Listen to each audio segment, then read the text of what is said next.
have alcohol. So, sorry, British people and everyone else. Yeah. It's such a bizarre statement that a Saudi prince was asked about it directly during an interview. Here's the BBC with more on this very dry World Cup. At the moment, we don't allow alcohol, Prince Khalid told LBC. Plenty of fun can be had without alcohol. It's not 100% necessary, and if you want to drink after you leave, you're welcome to. But at the moment, we don't have alcohol. Asked whether that meant fans would be able to drink once they returned to their hotels, as was the case at the 2022 World Cup in Qatar, he added, no, there is no alcohol at all. The issue of whether fans would be able to buy alcohol came up before the most recent World Cup in Qatar, another Muslim country, in which the sale of alcohol is strictly controlled.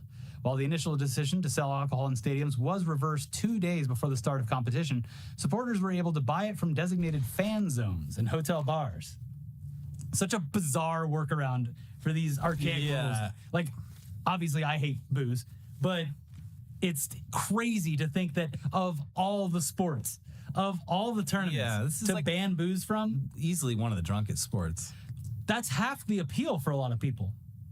It's also like, I mean, obviously FIFA is fucking corrupt. Yeah. And the locations of the World Cups over the past few years and into the next few decades is pretty obvious proof of that. But like, you would think like the amount of money that is made off of drunks at the World Cup, like it's got to be a significant portion of, you would think, the profits that it generates. And you'd think they'd at least think far enough ahead. But I guess they got a really good bribe for this one. Yeah. So who cares? Mm-hmm. But here's someone who should probably lay off the booze, or at least stop throwing it around the room.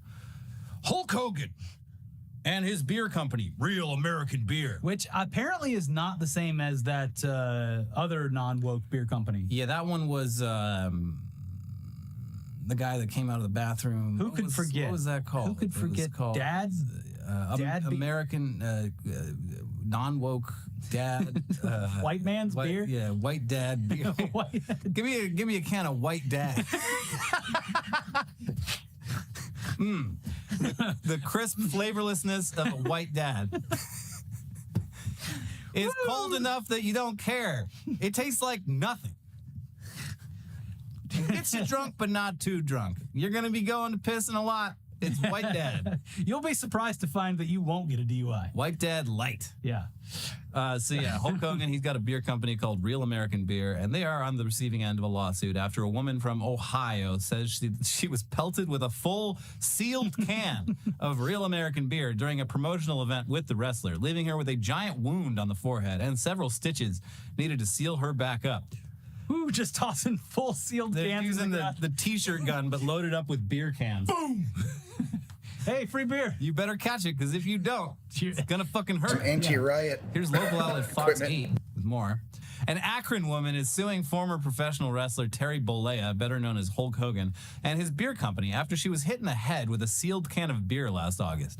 It's unconscionable to think that you're going to go to a bar to see a celebrity and end up being pelted with a can of beer, attorney Eric Tafel said. I don't know, actually. I feel like that's something you would expect to happen if you're going to see a celebrity like this at a bar. But the lawsuit was filed on February 10th, 2025, alleging negligence causing injury after a sealed beer can was thrown an estimated 50 feet, striking the woman on her forehead along her hairline. She had an open wound to her forehead, Tafel said. It was pretty big. She ended up needing a number of stitches to her head, and she's going to have some permanent scarring from that. The lawsuit states Hogan and other unnamed promoters were riling up the crowd to promote the beer, tossing free cans to people in the crowd. Harlukowitz was standing near the back wall near the dance floor when the beer can hit her. Her lawyer said she never saw it coming, nor had a chance to avoid it. Photos of the injury show a can-shaped wound on the victim's forehead, which required close to 10 stitches. Yeah, it just says Real American Beer across my forehead, permanently. It's got the Hogan stash. Hell yeah, brother. The branding. Well, yeah, I mean, I know it's a nanny state, but here in Los Angeles, I went to a concert. I walked up to the bar. I said, I'll do one of the sparkling liquid deaths there. I'm not drinking. But I'd like some water, something to hold on to. And you threw it at your head? Nice can to hold on to. And you know what they did here in California? They poured it into a cup. That's not the point of liquid death. The point of liquid death is to stand there and look like you belong. Wow, that's fucking... I can go get my own cup out of the bathroom, out of the toilets. That's fresh water. People don't know that, but that's fresh water. Water. It's all coming from the same pipe. It is. Yeah, you just do it reverse. Anyways, finally today, you may have missed it, but at some point this week, Google Maps officially updated the Gulf of Mexico to the Gulf of America, confirming one of the dumbest and most petty presidential actions so far. And there's certainly a lot to be said about a platform that is willing to just alter reality at the whims of a guy like Trump. But now they've gone a step further, and they have blocked reviews of the area after users have just left a flurry of negative reviews. I mean, it's very silly to review the Gulf, the Gulf of Mexico. Obviously, the name change is stupid, but it is dumb having reviews for massive... 3 out of 5. I've seen better Gulfs. Even like national parks have reviews. It's silly. But yeah, I'll be right back. I'm going to go leave a review on the state of Florida. 1 star, not impressed. I left as soon as I was legally able to. Here's the BBC. Google Maps has blocked reviews for the Gulf of Mexico after criticism of its decision to label it Gulf of America for users in the U.S. And I do love that the BBC mentions that it is the Gulf of Mexico. Well, yeah, because we're the only, not we, the America's the only ones calling it the Gulf of America. And yeah, Google also, it's based on your location and IP. They're not showing this shit to anyone outside the U.S. It's embarrassing. Because it's embarrassing. Yeah, they're just showing it here in America so Trump doesn't like send Elon Musk to destroy the company. The tech giant updated the name of the location on Wednesday after President Donald Trump ordered it to be changed in official government documents. Clicking on the label for the Gulf in Google Maps now brings up a note saying posting is currently turned off. Google also appears to have deleted some negative reviews left in the wake of its name change. The company has defended its decision, saying it regularly puts protections on places during times when we anticipate an uptick of contributions that are off topic or unrelated to someone's direct experience with the place. You know, we should just change all the photos on there to the Deepwater Horizon spill. Yeah. That's our beautiful Gulf of America. Doing what it does when we fucking drill it for oil. Mercilessly. It shimmers. It's effervescent. Yeah. It'd look a lot better with a sparkle. It's very slick. Yeah. So while this move won't stop most of the world from correctly referring to it as the Gulf of Mexico, it has already kicked off other petty squabbles, and so far they've been done to shine a light on how stupid and childish the Trump Gulf of America decision is. Take, for instance, Illinois Governor J.B. Pritzker. A big boy. A very big boy. Earlier this week, he announced that Lake Michigan is now called Lake Illinois. And what are you gonna fucking do about it? Why not? I mean, it's got Chicago on it. It's in a lot of ways, it's more of an Illinois lake than a Michigan lake. Here's local outlet WILX, Wilkes, with more. In a social media post, Governor J.B. Pritzker announced the changes come after decades of studies. I'm here today to make an important announcement, Governor Pritzker started. The world's finest geographers, experts who study the Earth's natural environment, have concluded a decades-long council and determined that a great lake deserves to be named after a great state. So today, I'm issuing a proclamation declaring that hereinafter Lake Michigan shall be known as Lake Illinois. The proclamation's been forwarded to Google to ensure the world's maps reflect this momentous change. In addition, the recent announcement that protects the homeland, the United States will be purchasing Greenland. Illinois will now be annexing Green Bay to protect itself against enemies, foreign and domestic. Pritzker said in the video, featuring a Green Bay Packers logo. I've also instructed my team to work diligently to prepare an important announcement next week regarding the Mississippi River. God bless America and bear down. Thank you. All right, Mississippi River getting a new name. Let's go. Yeah, and it's only fair. Mississippi River covers a lot of Illinois. I might have most of it. Like, if any state can lay a claim to it, it's probably Illinois. Yeah. And then, the lake, that's the Chicago lake. That's the Chicago lake. And, Lake Illinois. We're going to float the bean over to Michigan. You guys can have it. Yeah. Yeah. You know what? Hey, Pritzker, we love it. Yeah, because it says, look how fucking dumb this is. It's the same argument. There's no reasoning behind it. It's just petty. But he's doing his as a joke, obviously. But anyways, that's it for News Dump this week. We'll be back with weird news for weekly weird news. But in the meantime, make sure if you want to watch that VOD of Answer For It with James Willems and all of us. Time's running out. Time is running out. It's the last chance to buy that VOD. We'll leave a link in the description below. Also, check out our other videos. We got videos from earlier this week. You got to catch up on so much news about our failing state. Not this state. California's beautiful and very wet right now, but beautiful. Anyways, check out those videos. Leave a like. Subscribe to the channel. Leave a comment. Click the like button. There you go. Okay. We'll see you for Weekly Weird News. Thank you. Bye-bye. Bye.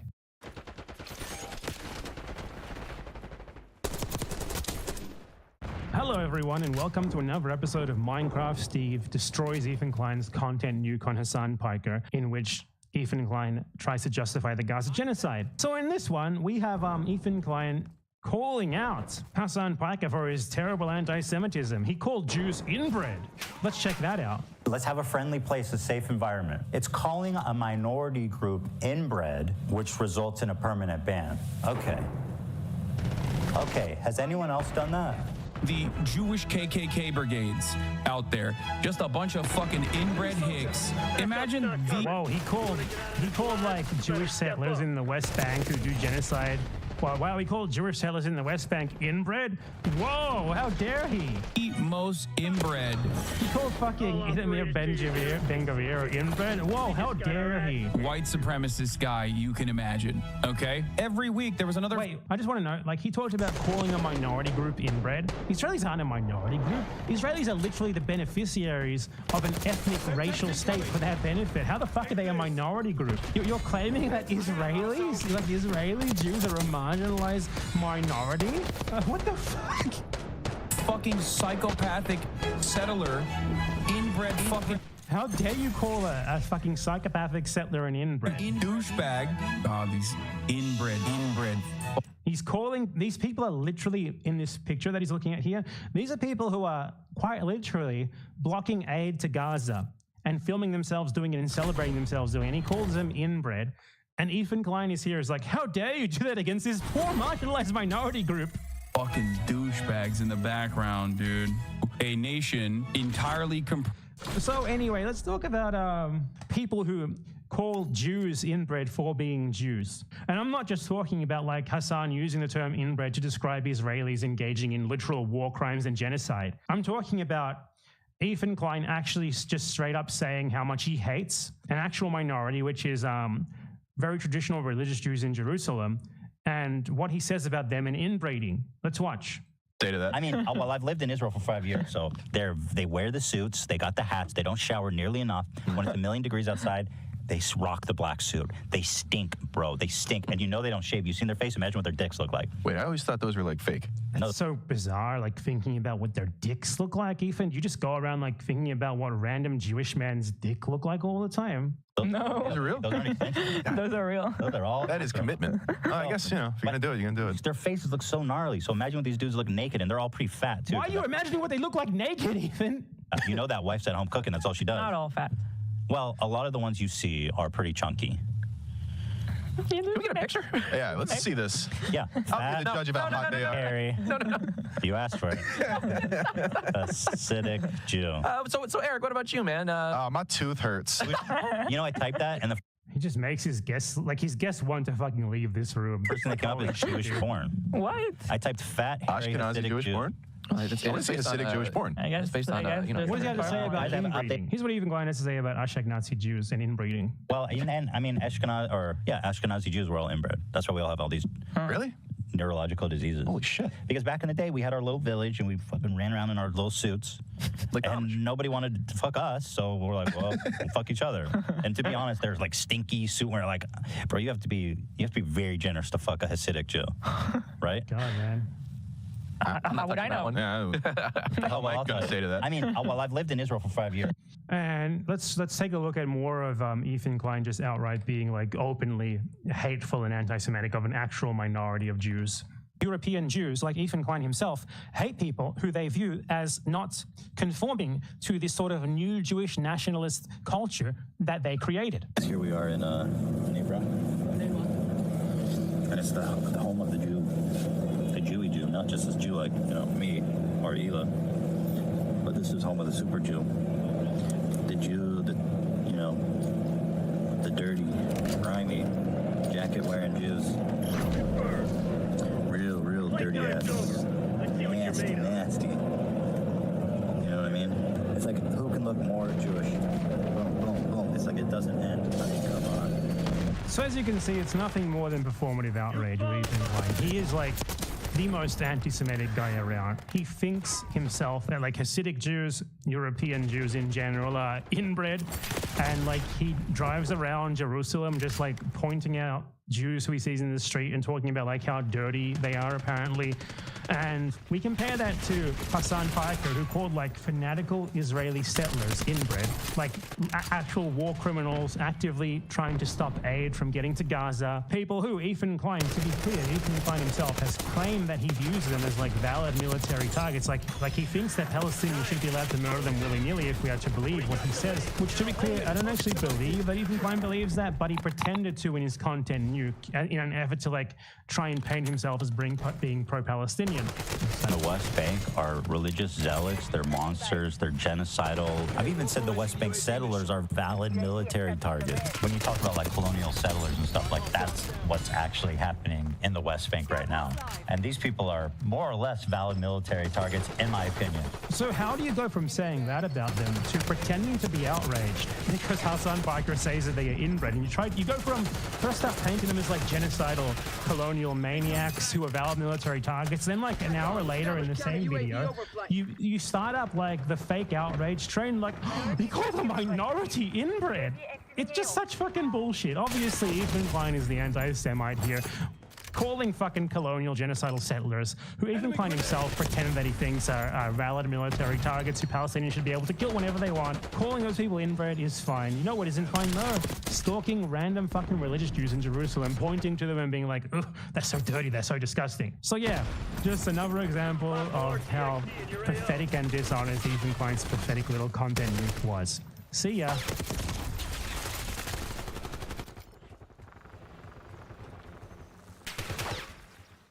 Hey, hi, hello, everyone. Anthony Fantano here, internet's busiest music nerd. Let's talk about Shopify. I know the first 30 seconds of this video is going to sound like an ad, but hear me out. Currently, with bands and solo musicians, selling merchandise, shirts, or whatever is like one of the best guarantees of making some money off of your work, especially with physical sales dwindling and streaming services paying next to nothing right now. Yeah, one of the best ways to make a buck is to generate some merch off of what you do and sell that to your most loyal fans. However, artists are still effed on some level, even on this front. Even for signed artists, we currently live in an age where these people are navigating their careers with less support and fewer resources than ever. I mean, this current paradigm is often portrayed as an era of artistic freedom when in actuality it's more like, hey, you go figure it out on your own, which is why there is an entire cottage industry of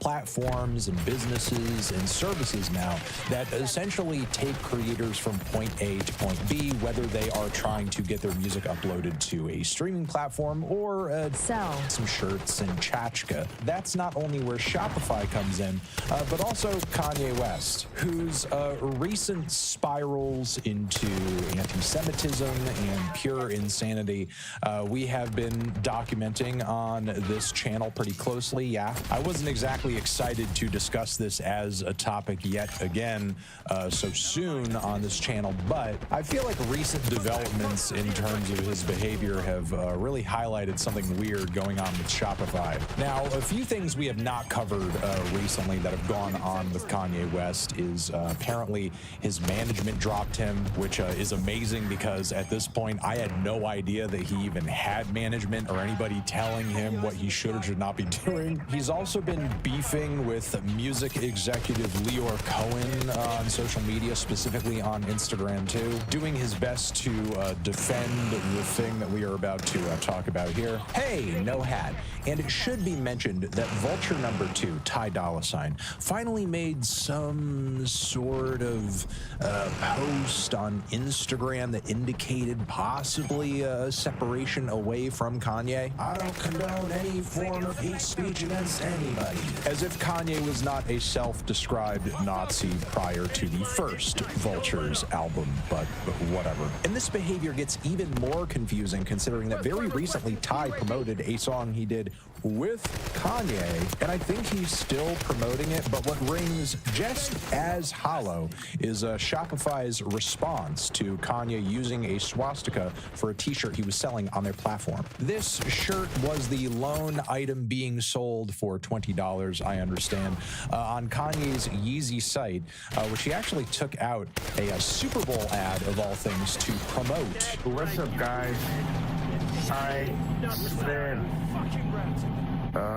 So yeah, Kanye, goofy iPhone video, the decked out teeth are in his mouth. He's sounding like an idiot. He's telling people to go to Yeezy.com, where essentially they're going to be confronted with a swastika t-shirt that they can purchase. And apparently, whatever sales were made of this t-shirt were powered by Shopify. Now, look, when it comes to Kanye West at this moment, nothing really surprises me. I don't know if there's really anything else to say about what he's doing and the messages of hate and the hate symbolism he's spreading. But for a reputable multi-billion-dollar company like Shopify, you'd figure this situation, this issue would be kind of a no-brainer. One of the most polarizing public figures on the planet is going on a series of anti-Semitic tirades, and selling a swastika shirt using your platform seems kind of obvious that you would just want to take that down on principle of that sort of behavior being horrible. But no, not only did Shopify leave this page functional for quite a while, afterwards, when it was eventually taken down, the platform provably was hiding replies on Twitter of people bringing this issue to their attention. According to the logic, they have made statements to employees telling them, instructing them to not say anything about the Kanye Nazi t-shirt situation. And when they did say something about the removal of this shirt and Kanye Shopify page, they cited it was because of likelihood of fraud, some kind of like vague fraudulent activity that we can't quite define or put a finger on what it is or how it's being facilitated. So I guess we're essentially getting the go-ahead to sell swastika t-shirts as long as, like, you know, we're doing it on the up and up, and all sales of these shirts are, you know, moral and righteous, and nobody's getting scammed. So yeah, unfortunately, Shopify failing the most obvious test right now. Don't let this guy openly sell swastika shirts on your platform. I mean, why that's a bad idea should be self-evident. But also on top of it, as people were reacting to this story and doing a bit of digging, they found out that Kanye is not the only person selling hateful garbage merch on the Shopify platform. As individuals like Matt Walsh, as well as libs of TikTok, apparently use Shopify to do business, and their entire brands are built off of just hating and demonizing and monetizing bigotry against the LGBTQ community. I also found Shopify all over the source code for Rebel News' merchandise, which includes products touting the Great Reset conspiracy and so much transphobic stuff. Then there's the Nazi stuff. Yep, you heard me right. More than one. My colleague Nandini Jammy actually first pointed this out a year ago, but I just checked, and these websites selling Nazi memorabilia are still monetized thanks to none other than Shopify. As it also turns out, the COO of the company is in fact the director of a Canadian far-right media outlet too. So I guess this whole like selling fascist merch on your platform is like just kind of par of the course and like totally fine on Shopify, save for any fraud that might go on, because apparently there's like some actual ideological alignment there. Another major disappointment, again, especially given just how popular Shopify has proven to be in the creator community, in the music community, when it comes to getting shirts or whatever artists and creators want to generate for their fans. So yeah, I'm going to leave it there. Over here next to my head is another video that you guys can check out. Hit that up or the link to subscribe to the channel. Anthony Fantano. Hello, everyone, and welcome to another episode of Minecraft Steve.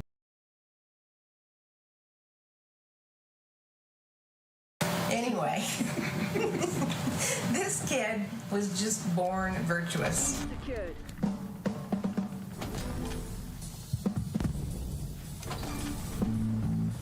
Zone A secure. Losing A. Locking down Charlie. I'll be back.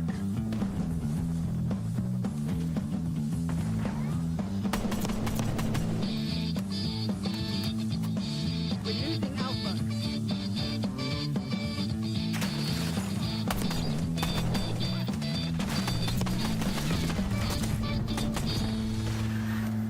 But what actually happens is that it reads the cycle continues.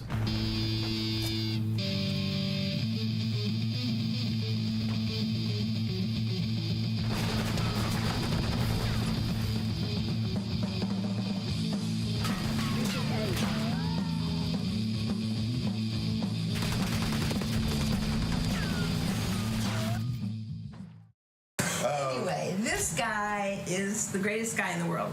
He is genuine and a real sweetheart. If you've watched me for any length of time, you know that we used to cover Only Use Me Blade a lot. His weekly antics led a large community of people to orbit him and see the next piss-soaked, slur-filled rampage.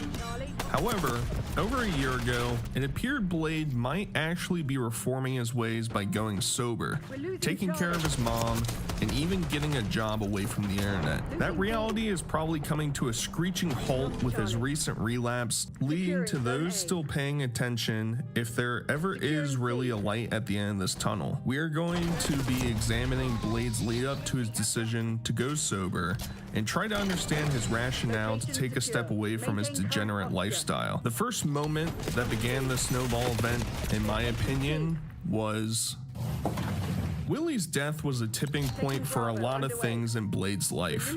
The house he was renting, he assured the audience, would be his own streamer content house, and that he couldn't get kicked out from it, only to get kicked out from it. Don't be sad that it's over, be sad that it happened. As his last hurrah, he decides to almost burn the house down, being incapable of heating up a frozen pizza, and decides to go on one last bender to send the house out in style. We're about to cook this shit right here. Let's go smoke 3 ports at the same goddamn time, dude.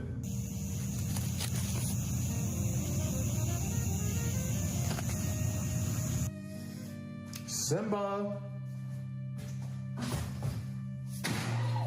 Oh, that's bad. That's bad. That do it right. I didn't do it right. Oh, it's gonna be sizzling. I'm gonna lose my deposit.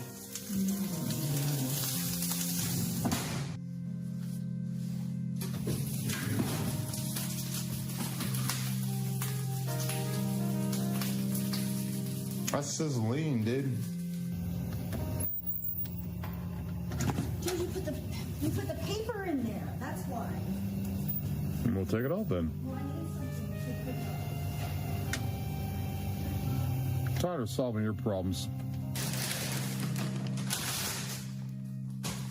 During this time frame, Blade began to allude to a strained relationship with his mother, and on multiple occasions would call her on stream to hash out a difficulty in his life or a memory he shared with her. On this unfortunate night, Blade calls his mom to discuss Willie's soon-to-be death and how he is grateful for his death because this might mean that he could get back together with Beck. Hey, Mom. Hi, Mom. How's Willie doing? Shit. That motherfucker's on my support. He's on suspect.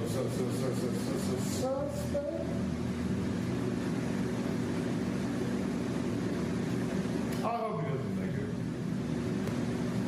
I'm dead. Between me and you, no, Willie's dead. He's gonna die, dude. Like, honestly, dude. Like, he's in the part where he died. So, hopefully, Beck takes me back and we'll figure it out. I love you. Maybe as a form of damage control, during Blade's next stream, now hopping from motel room to motel room, Blade announces Willie's death. But chat wasn't falling for the pseudo-sympathy attempt and called him out for the phone call he had previously made with his mom. 2 days ago, Beck found out that Willie actually passed on either the 8th or the 7th. Basically 2 weeks ago. So there you go. The final Willie update. Obviously my streams are supposed to be lighthearted and fun, but this is a serious situation. I stream my life. This is part of my life. I gave you an update, even though I don't have to, but that's what happened, dude. Blade, your wish was granted. Remember when you said to your mom you wished Willie died so you can get back with Beck? Well, your wish got granted and Beck is still with you, so I guess that's a W. Also, I hope half of these donos go to fund Willie's funeral. This doesn't stop Blade from making jokes to his allegedly grieving girlfriend Beck and pulling off the fakest crocodile tears so that he can bury his face into her breasts and call her ass fat.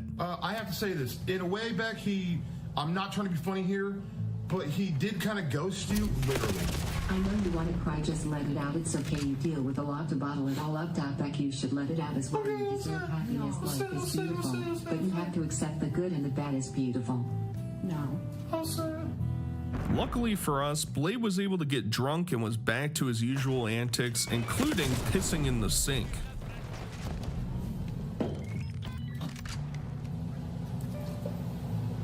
This bitch be every minute a ball of Jaeger and figure it out. Okay.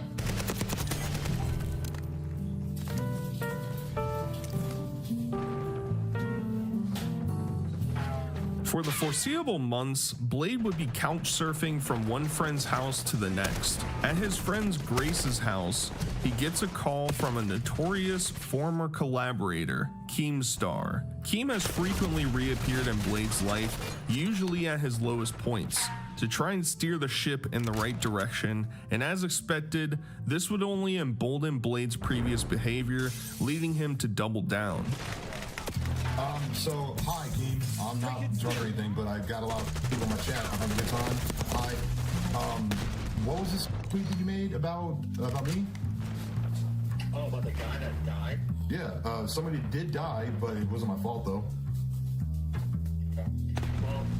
Well, let's go over. That's fair, because I'm in the high, dude. Cool.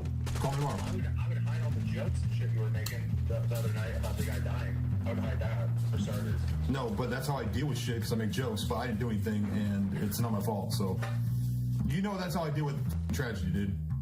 So you doing these drunk streams and, you know, people donate money for a drink, and then you have all these orders, and you have a house, and everyone partying and getting fucking wasted, and then when someone does fucking, pass out, you don't take care of them, you just, No, okay, well then no, Keem. First off, Keem, this guy came to my house. He woke me up.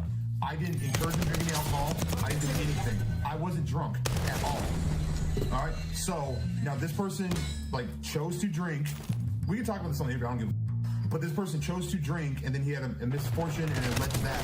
But I didn't drink any alcohol, dude. I was sober as fuck, dude. I didn't drink anything. Why did he die? Because about a month previous, he was in a bad car accident. He was on hell medication. Congestive heart failure. Did he not know? The congestive heart failure. Congestive heart failure. You guys do that? No, actually. I did not know that. Listen, Keem, you know that I'm a partner, obviously, okay? I wasn't partnering with this guy. I literally took this guy to get, water and supplies, whatever, not alcohol related, got kicked out of Walmart. I was sober. I wasn't drinking. I wasn't about the dinner and shit. And this person happened to pass. It's a really unfortunate situation, but it's not my fault. It had nothing to do with me.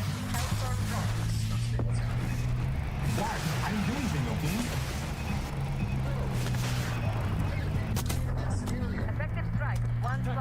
No. Keem essentially implies that Blade is responsible for Willie's death because of the culture he surrounds himself with. While certainly harboring a sort of low-life degeneracy, if you watched the stream, you'd see that Blade was sober and mostly not interacting with Willie. The truly culpable instigators, apart from Willie himself, are Tone and Saint. Speaking of Tone, around this time, he began coping, trying to prove to the audience that Willie was still alive, and he shouldn't be pestered by people for his passing. I'm not bringing any more information to the internet until I know I'm gonna keep this off stream. This was a bad idea. I got a little excited. I thought this would be good proof. And Blade even showed proof that an investigator had been in contact with him and that he had essentially been cleared of any wrongdoing and felt basically zero remorse. Detective Matthews, Kansas City Police Department Masters, Drug Enforcement. Okay, if you think I feel guilty, I don't. That didn't stop Chat from constantly trying to get under Blade's skin, which was usually responded to with general apathy. Can we get a Willie update? Willie dead. Get a Willie update. Willie dead. Get a Willie update. Willie dead. Get a Willie update. Willie dead. All of this led Blade to wanting to get out of Dodge and, more importantly, focusing on getting Liddy again. The first step in accomplishing that goal is to throw a dog around just like the good old days. Not a fact, not a fact, not a fact.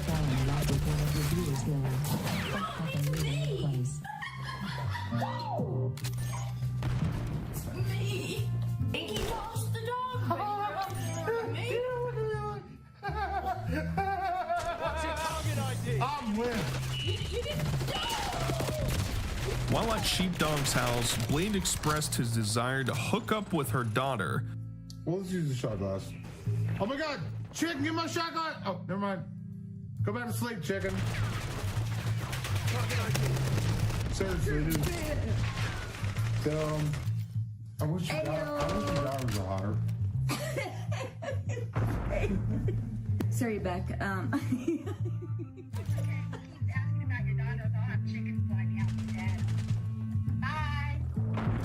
Wow.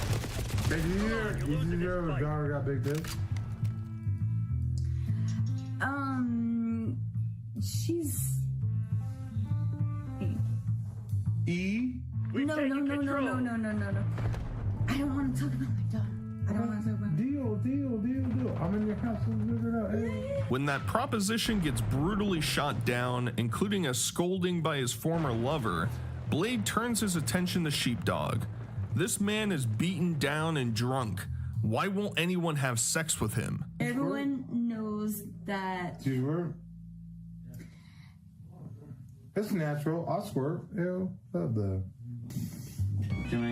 would have been way higher, like in 95. I was. Can't take care of your daughter. Can't take care of your daughter. You have a glorious daughter. I know. When his advances inevitably fail, Blade resorts to his tried and true classic, slapping her across the face before getting his back blown out by Bjorn. Where's it? Come here, baby. Don't do that, Blade. No, hold on. Oh, wait. Let me ask. Okay, that was a real dono. Yeah, maybe don't do that, but.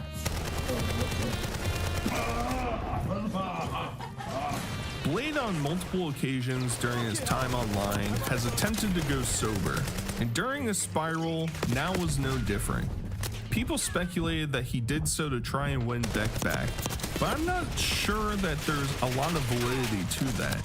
While they stayed in contact for a while until he got out to the West Coast, there wasn't really any strong indications that a reunion was going to be imminent. Also, no one will watch you if you don't drink and trouble yourself, you know that. Also, you heard this before. You're a loser with little broke people. We could all admit that drunk Brian or Mitt Romney, it was fun, but I got knocked off, dude. Because my livelihood and my health, but my livelihood comes off of streaming, and I can't stream anymore. And this is not a Beck told me to do this shit. This is a clearly the writing's on the wall. If I drunk stream, I will get banned. Simple as that, dude. I can't control myself. I'm powerless to the booze. Your hungry of making money and streaming, which eventually will lead to drinking. You're a horrible dude and fortunately trapped living your worst life. Have a shot here. I'll be fine, dude. I always figure it out. I always figure it out. I quit before. I'm doing it now. Please, come on this journey with me. During this time was a rekindling of Blade's desire to become a traditional streamer, no drinking involved. He goes through cycles of being litty and then doing absolute boredom non-tent COD streams. Blade would explain after that his crackdown is because any place he tried to rent from would pull up his clips and deny him, leading him to threaten to strike clip channels, archiving his debauchery. Blade can blame clippers for his tribulations, but even his supposed friends would eventually have enough of his antics and boot him out as well. Hey, anybody type in Z, mods ban him.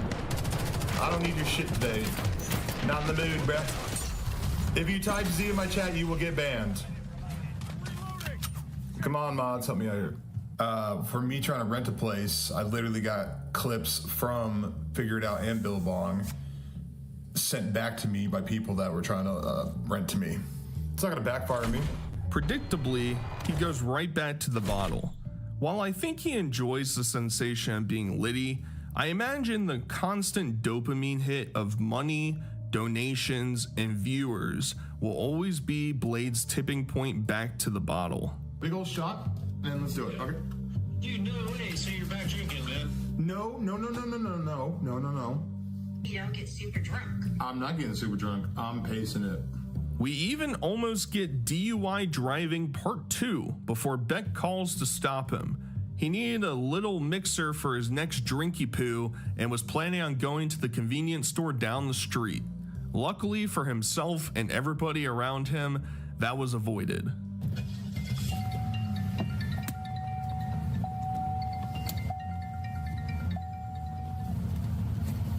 Hello? Is he getting a Coke?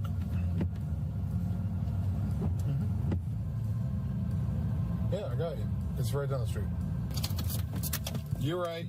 Blade's complete lack of care or respect for himself or others bleeds into his propensity to spit all over the floor and carelessly spill drinks every place he heads to. Tyler, I took a shot for you, dude. Love me, person. Take me to church.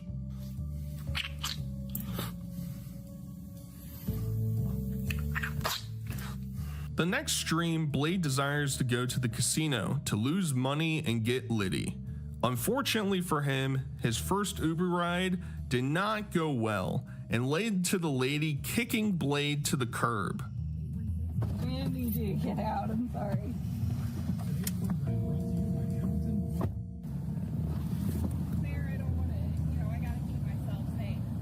You're safe. I'm just trying to go to the casino. Come on. You guys are fucking pieces of shit, dude. The subsequent driver did not go well either. Blade got kicked out for repeating the same question too many times and TTS donations ruining the fun. How you doing, dude? I'm good. Your door's not shut. What? Your door's not shut. Sorry.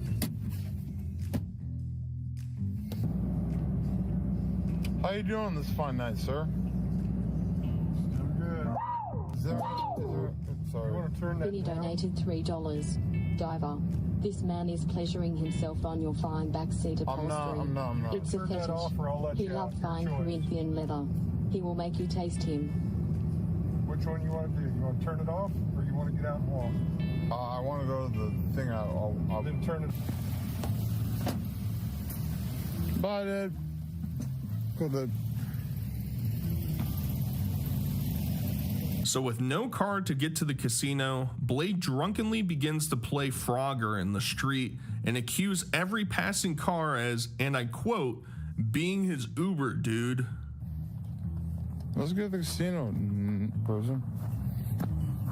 Oh, I love you, dude. My name is Brian, donated $3. Play Country Roads, Blade. Country roads, simply O's, pick me up. I gotta go home. Hey, can I just go home, dude? Let's go to the casino, dude. I want to go to the casino, dude. Oh, no, oh.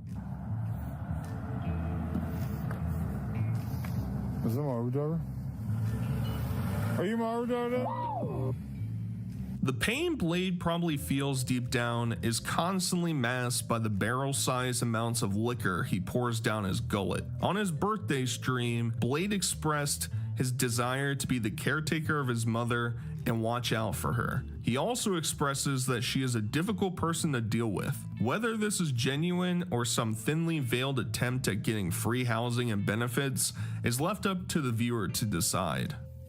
She's gonna die alone. I mean, that's kind of what's going on. And like she's done a lot of pretty horrible things to everyone in her life, and kind of a shitty birthday present to be like, hey, you know, I know you were gonna like come up here and take me, but I don't want you in my apartment. I don't want you in my, you know, in my life. My mom doesn't want me to come up to Seattle, be her caretaker. Okay? The proper process in this circumstance is not to fire people. Let's say technological efficiency has made it so that you can get the same work done a decade prior in literally 2 hours, okay? A decade ago, you could get the same workload done.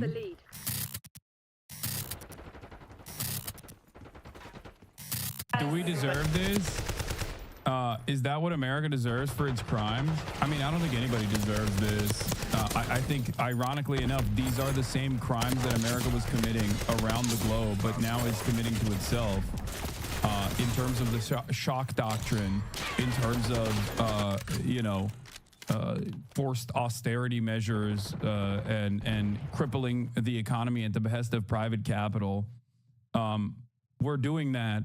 But now, domestically, things that we have done globally, which I think are completely unacceptable, completely inappropriate, has caused a lot of pain.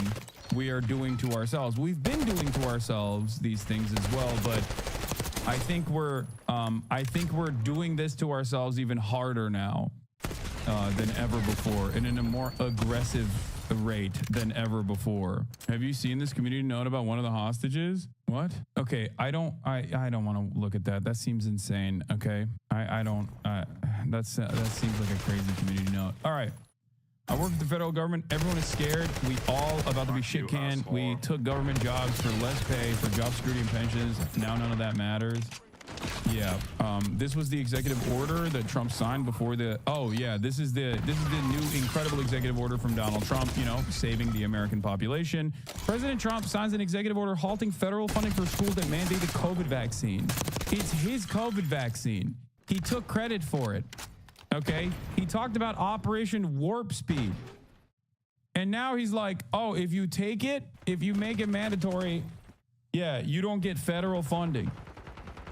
What an insane set of circumstances, dude. I mean, what is happening, dude? Incredible stuff. Constantly in this weird dynamic where on the one hand, COVID vaccine, and it was awesome, and it was so sick, and I saved so many lives. Biden could never. And then simultaneously being like, and yeah, if you make the vaccine mandatory, then, you know, if you actually get people to use the vaccine that I made, by the way, with my own 2 hands, you know, we're going to take funding away from you. Crazy how we haven't even been a month into Burger Reich. I know. They're intentionally tanking the economy. I think they are just following through on the libertarian dreams that many wealthy people have fantasized about, purposely dismantling the federal regulatory state piece by piece. At the behest of tech giants and CEOs and the executive class, so that they can make more profits off of all of these previously government-controlled sectors, and also simultaneously destroy the regulatory state. Liz Franczak thinks they want to do a new Bretton Woods, but in Florida, yeah. I think that could be the case. It's very difficult. I do interviews all the time lately, and one of the questions always is like, well, what do we do here? Like, what do you think is going to happen? And I don't know. I don't know where to go from here right now. All I know is that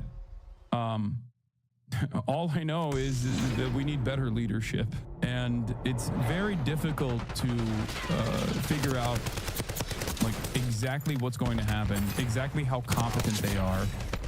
Here, by the way, speaking of which, the prosecutor who blew the whistle on the Adams deal resigned from the DOJ. She was a Federalist Society member and a Scalia clerk. Okay, so there's this side of the process too. Okay, which is crazy. Like, you got Reagan judges on the federal courts stopping Trump's like insanely unconstitutional agenda. You got Federalist Society judges being like, this is so corrupt that I can't deal with this. Like, you're ruining an active investigation into obvious corruption of the highest order by doing more corruption, by doing more quid pro quo. I wish instead of completely wiping out federal agencies, they just move the headquarters to a different regions of the country. Can just one person go to jail? No. I mean, no, not at all. You can't do that. You can't send anybody to jail. God forbid you send even a Democrat to jail. That means a powerful person in a position of that means a person in a position of power can ever get legal scrutiny, and that's a dangerous precedent to set. Okay, we can't do that. God forbid we do that. We cannot do that. I mean, that's it's just really, it's a dire situation, dude. What is most demoralizing is that my normie friends are like, yeah, man, that's awful. Anyway, these are college-educated resistance libs. Yeah, that Federal Society judge, man, did she think this whole time their legal framework was at all legit? No, they are just opportunists. They want to advance their careers. Some of them are naturally conservative. Some of them basically lean into that kind of politics. But it doesn't really matter. Like, what's the difference between Asmongold and Matt Walsh? Asmongold doesn't fully believe the things that he's saying, but he knows that it's like getting him a lot of views, so he's saying them, right? Matt Walsh does believe the shit that he's saying. Bro, where in LA can you buy wintergreen Zins? Nowhere. I'm still holding on to every time I'm like running out of flavored Zins, someone just sends me a care package. How long till riots? I doubt that riots will happen in this country. We are very sedated. We are a servile people. We fancy ourselves to be revolutionary people, but we are very docile people, I think. American, the revolutionary stint of America was purposely gutted, partially as a direct consequence of our neoliberal dominance, post-Cold War, post-World War II, so much prosperity, so much dominance, and Americans have designed a system that shelters them from, that keeps it together. I mean, literally look at Afghanistan. Look at Americans still maintain the position that they're anti-war, not recognizing that war is a constant part of American existence. It's just that we've basically outsourced it. This was amazing, by the way. This is the new new Secretary of Health and Human Services, ladies and gentlemen. Remember this? Just got married. Homosexuality was a phase, says Tim Dillon. She's a beautiful angel, Tim. Easy to see how she ungayed you. Is this real? Yeah, no, it was real. This is not a fake tweet. I think he might have deleted it, but I remember seeing it in real time, live when this tweet was out.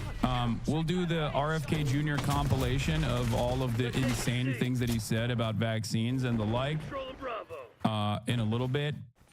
But you know, awesome stuff overall. Brilliant minds in charge of all of these departments. It's a really interesting predicament because, like, on the one hand, you think about like Pete Hegseth or Tulsi Gabbard, right? But their positions in government are already like positions that require you to be very violent, and also if you're incompetent, that's not necessarily the worst thing, right? Like if the American war machine and the person most responsible for the American war machine is an incompetent drunk asshole, maybe that's not the worst thing. But the Department of Health and Human Services requires competent leadership. because it actually does touch the lives of many Americans in a very meaningful way. It is supposed to be the umbrella organization that controls so much of the regulatory space in terms of health and wellness. And the fact that you have a guy who is antagonistic to medicine, modern medicine in general, leading the charge there is truly terrifying. And one of the first initiatives that they put forth was, of course, taking out mood stabilizers and antipsychotics. Assess the prevalence of and threat posed by the prescription of selective serotonin reuptake inhibitors, antipsychotics, and mood stabilizers, stimulants, and weight loss drugs. I'm done with marksman rifles in this game. Marksman rifles in this game are dog shit. Awful. The worst. The worst guns I've ever used in Call of Duty. Marksman rifles from Black Ops 6. Every single one of them. Dog shit. Slow, clunky, no one-shot kill. It's like slower than a sniper, and it takes like 1 trillion shots to kill somebody with it. It sucks. They're awful. And 2 of them are bursts, and bursts are the worst. You like what I did there? Thank you. Incredible stuff for them to come out and just be like, you know what we need to do at a time when seemingly week after week there is another dude with a lithium prescription that is off the medication or just never really got the medication necessary to combat whatever is going on up there, has ease of access to an arsenal of weapons and just goes into a f***ing school and lights it up. What we should do is make sure that there are less, okay, it's great. A perfect combination, readily available weapons everywhere, okay, and no health care, or even with the lucky few that have access to health care, once they do get that health care, once they do get a script, right, that the doctor told them to take, they won't be able to take that script, that prescribed medication, because we decided it's bad for you. Cool stuff. I wonder what that will do to the suicide rate in this fucking country that's already incredibly high to the combination of the factors that I mentioned, which is healthcare is inaccessible and paywalled. And also on top of that, weapons are very easy to acquire. Great stuff. You know, I look at this nation, I look at this wonderful nation, and I think to myself, you know what this nation needs? More insanity, okay? Yeah, Republicans love talking about how it's gun violence is a mental health problem, and then also turn around and go, we are not doing anything about mental health. As a matter of fact, we are not going to improve mental health in this country. We're going to make it worse. Oh, I honestly don't get how people can hear you say these things and just be like, this guy's an idiot. I mean, it's pretty easy. I think people just say that because of partisan perspectives. They're not applying reason or logic to the equation at all. I think they've been prone to hate, and it's understandable. That's it. That's where it comes from. It's not about personally thinking about what I'm saying and maybe thinking, all right, well, there's some truth to all of this. I get it. Yeah. Has Hassan been streaming for 4 hours? No, I've been streaming for 1 hour and 3 minutes. I've only been streaming for an hour so far. A lot of suicide talk happening now on the CPTSD forums because of that from the White House. Yeah, that's the other side. Like, there's also PTSD for veterans. There's also that too. Like, what do you think will happen to the veterans when they don't have access to the SSRIs? Great stuff. Definitely. Like, Americans medicate not because they, I don't know, are predisposed to insane levels of consumption and everything is burger. Every solution is just like consume more product, consume more commodities. There's kind of a reason for why a lot of Americans require this medication. You know, I like that there is there are a lot of things that require a multi-pronged approach. There are a lot of issues in this country. Virtually every issue in this country requires a multi-pronged approach. But instead of trying to address all of those problems individually and then fix virtually every aspect of society that is that is designed in a way to make sure that you're maximizing profits for shareholders, instead of undermining that structure and fixing it at the behest of the citizenry, we've decided to make things worse, okay? And take away all of the remaining, the remaining SSRIs is not the end, you fucking ape. Zero, everything is about you, zero. Yes, I think this this existence, like your existence this way, is certainly proving that medication is bad to take. Yeah. No, go ahead. Prove the point that I was making already. I also never said SSRIs is the end all be all. I said that for a lot of the problems that Americans face, the solutions are complex. It's multifaceted. Okay, I'm drunk right now, but okay, chatter. I mean, it's 12:44 here in California, so I don't know where you're at, but goddamn, okay. Don't check logs on stream, but the last they logged in here says a lot. Oh, Jesus Christ. Okay, virtually everyone's lives would be better if they had ease of access to mental health treatment, okay? That's all I'm gonna say. All right, I love you, chatter. You are loved, regardless of your disagreement with me right now in your drunken state, okay? Anyway, let's continue. Mass layoffs are beginning on federal workers. Here we are. Now to Washington, and the Trump administration's beginning mass layoffs of federal workers impacting multiple agencies. Tens of thousands of employees are expected to lose their jobs. Our senior political correspondent, Rachel Scott, is tracking the latest from the White House. Good morning, Rachel. Rebecca, good morning to you. And federal workers who did not resign as part of that buyout offer were warned that they could possibly be laid off or fired. And this morning, we are learning that mass layoffs have started across multiple federal agencies. This morning, the Trump administration taking its sweeping efforts to shrink the size of the federal workforce one step further, ordering agencies to lay off nearly all probationary employees, meaning those hired within the last 1 or 2 years, a move that could impact as many as 220,000 federal workers. At the Department of Veteran Affairs alone, more than 1,000 new workers were dismissed.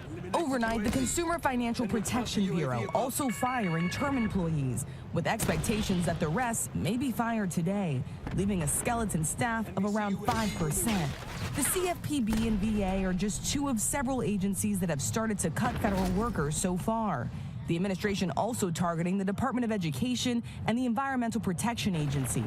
The largest federal employee union slamming the layoffs, calling it a blatant violation of the principles of fairness and merit that are supposed to govern federal employment, and saying the firings are about power. At some agencies, workers learned by email they had been laid off. But at the Office of Personnel Management, others found out on a call. You will receive your termination notice via email shortly. As a result, your employment with the Office of Personnel Management will end today. Elon Musk, who has billions of dollars in federal contracts and is spearheading the efforts to slash government spending, also calling for the elimination of whole agencies. Musk sitting down with Indian Prime Minister Modi Thursday before he met with President Trump. The president unsure the capacity of Musk's meeting and whether Musk was acting as a private citizen wanting to do business in India or a member of the administration. I would imagine he met possibly because, he's running a company. Trump pushed on how a foreign leader may know the difference. Well, he's meeting with me in a little while, so I'm going to ask him that question.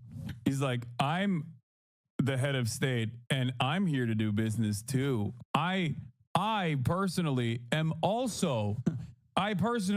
basically like the reverse of someone who was elected as the head of state who also wants to do business deals. He's someone who is a businessman who's doing head of state stuff to basically do business deals. We're two sides of the same coin, It's cool. So the Indian Prime Minister was also asked if they discussed any business. He would only say that he has known Elon Musk for a very long time, guys. All right, Rachel, thank you so much for your reporting. The Department of Education canceled more than $350 million. The way media is just reported these as mass layoffs is absurd. The firings are illegal. You can't just mass terminate federal employees without cause, even if they're probationary. Even if they're probationary, people are losing their health care and lives are being torn apart. It's so fucking upsetting. Yeah, remember the 23% underemployment statistic that we looked at yesterday? 23% of the current existing workforce is either doing part-time jobs or basically makes less than $25,000, which is a poverty wage. Okay. Now, remember, the reminder here is that obviously, obviously, the people that are currently being fired are not exactly caked up, but they at least have like decent jobs in comparison to the people making $25,000 a year. And we're firing them by the tens of thousands as well. Okay. Not only is this firing process unimaginably cruel, okay, it's also not done for good reason, and it will lead to a lot of these services that people rely on that they don't even realize that they rely on to go away, to be crippled. Of course, saying that this is illegal is virtually inconsequential in this process, because what are you going to do about it is basically the attitude that is demonstrated by this administration over and over again. A lot of people also don't understand that the federal government in and of itself does have a bunch of jobs that are just simply good to have, right? Not every single person is dealing with issues in the most efficient way possible, but it doesn't matter. It's not supposed to be that way. Jobs are given to people in many instances, whether it's the federal government or even in private enterprise, not because you have to have this many people working on this job, but sometimes jobs are given to people because it's good to have jobs. Okay, it's good to keep people busy. It's good to keep people. It's good to make sure that they have a way of purchasing more commodities, to have disposable income. It's an important facet of the federal government. Okay, and in many circumstances, considering, especially on the private sector, how much these guys engage in layoffs, most of the jobs that were previously done by 5 people, 6 people are now being done by 1 person or 2 people as a consequence of technological improvements that make the workforce more productive. But that also means that there are less people making an honest living in that process. And that's a bad thing for the economy. Okay? Saying that helps the conservatives' points that these people don't do shit and should be fired. Yes, because conservatives are stupid. Conservatives are stupid and live in a fantasy world where they think every single person on the job site is maximizing their efficiency at every point, not recognizing that they themselves in their own immediate workplaces are probably playing that very same role. Okay, whether it's a blue-collar job or a white-collar job, whether you're on the assembly line of some sort, you are not maxing out your efficiency at every given point. And it's understandable that you're not doing that. You're not supposed to do that. It's ridiculous to do that, especially if you're working for somebody else. Okay, the question I have for people is, and I guess like if you want to have this conversation with conservatives, you can have it on the basis of AI, because they were genuinely fearful of artificial intelligence and self-driving cars taking away key parts of the trucking sector, right? They were truly worried about that. And the question remains, okay, if AI and self-driving cars are going to eradicate the trucking sector, is that the best possible thing to do when we're moving forward? Should there not still be someone that sits on top of that truck, even if there's a FSD structure that exists? Okay, we criticize, or not criticize, but like we make fun of Japan, for example, where there's like so many people working in these like ridiculous positions. There's always like an old person that covers like 4 sides of any sort of construction, where they're just sitting there with a light stick in their hands going like this all day, every day. Why does that guy do that? Now, obviously, he's too old to be doing that to begin with, and it's crazy that he's still working. But why is that guy doing that job? Does he have to do that job? Could that job be relegated to I don't know, a automated light stick? Probably. Definitely, as a matter of fact. It's not necessarily just because of safety, chatters. A big part of why these jobs exist is so that there is money to be given to these people so they can make a fucking honest living. People don't understand that. I agree that maximizing efficiency is bad for working conditions, but framing these jobs the only way to give people money isn't the right rhetoric when talking to conservatives about this. No, I'm not simply talking about this from the perspective of these are jobs that need to exist so that people get paid. I'm simply tackling the concept of why jobs exist to begin with in certain sectors.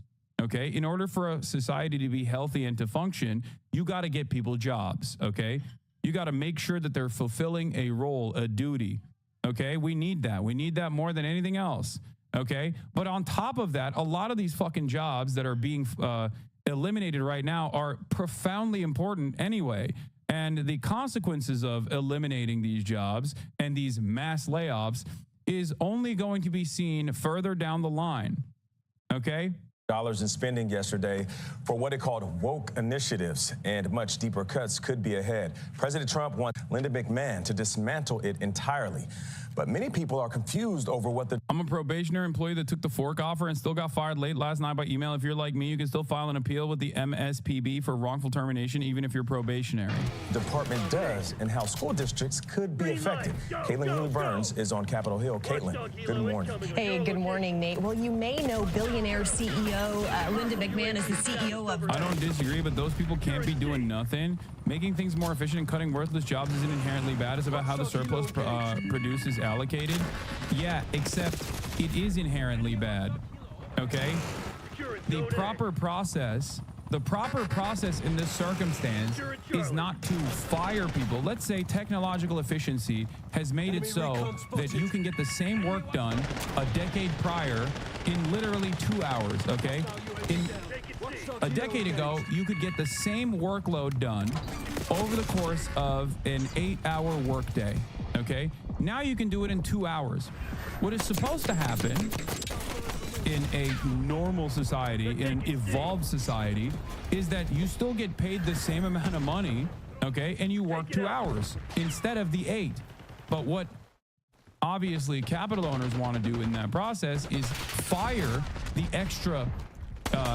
all of the additional employees and make sure that 1 or 2 people are now tasked with this because they can do the entire workday's workload in 2 hours. That's efficiency. That's productivity.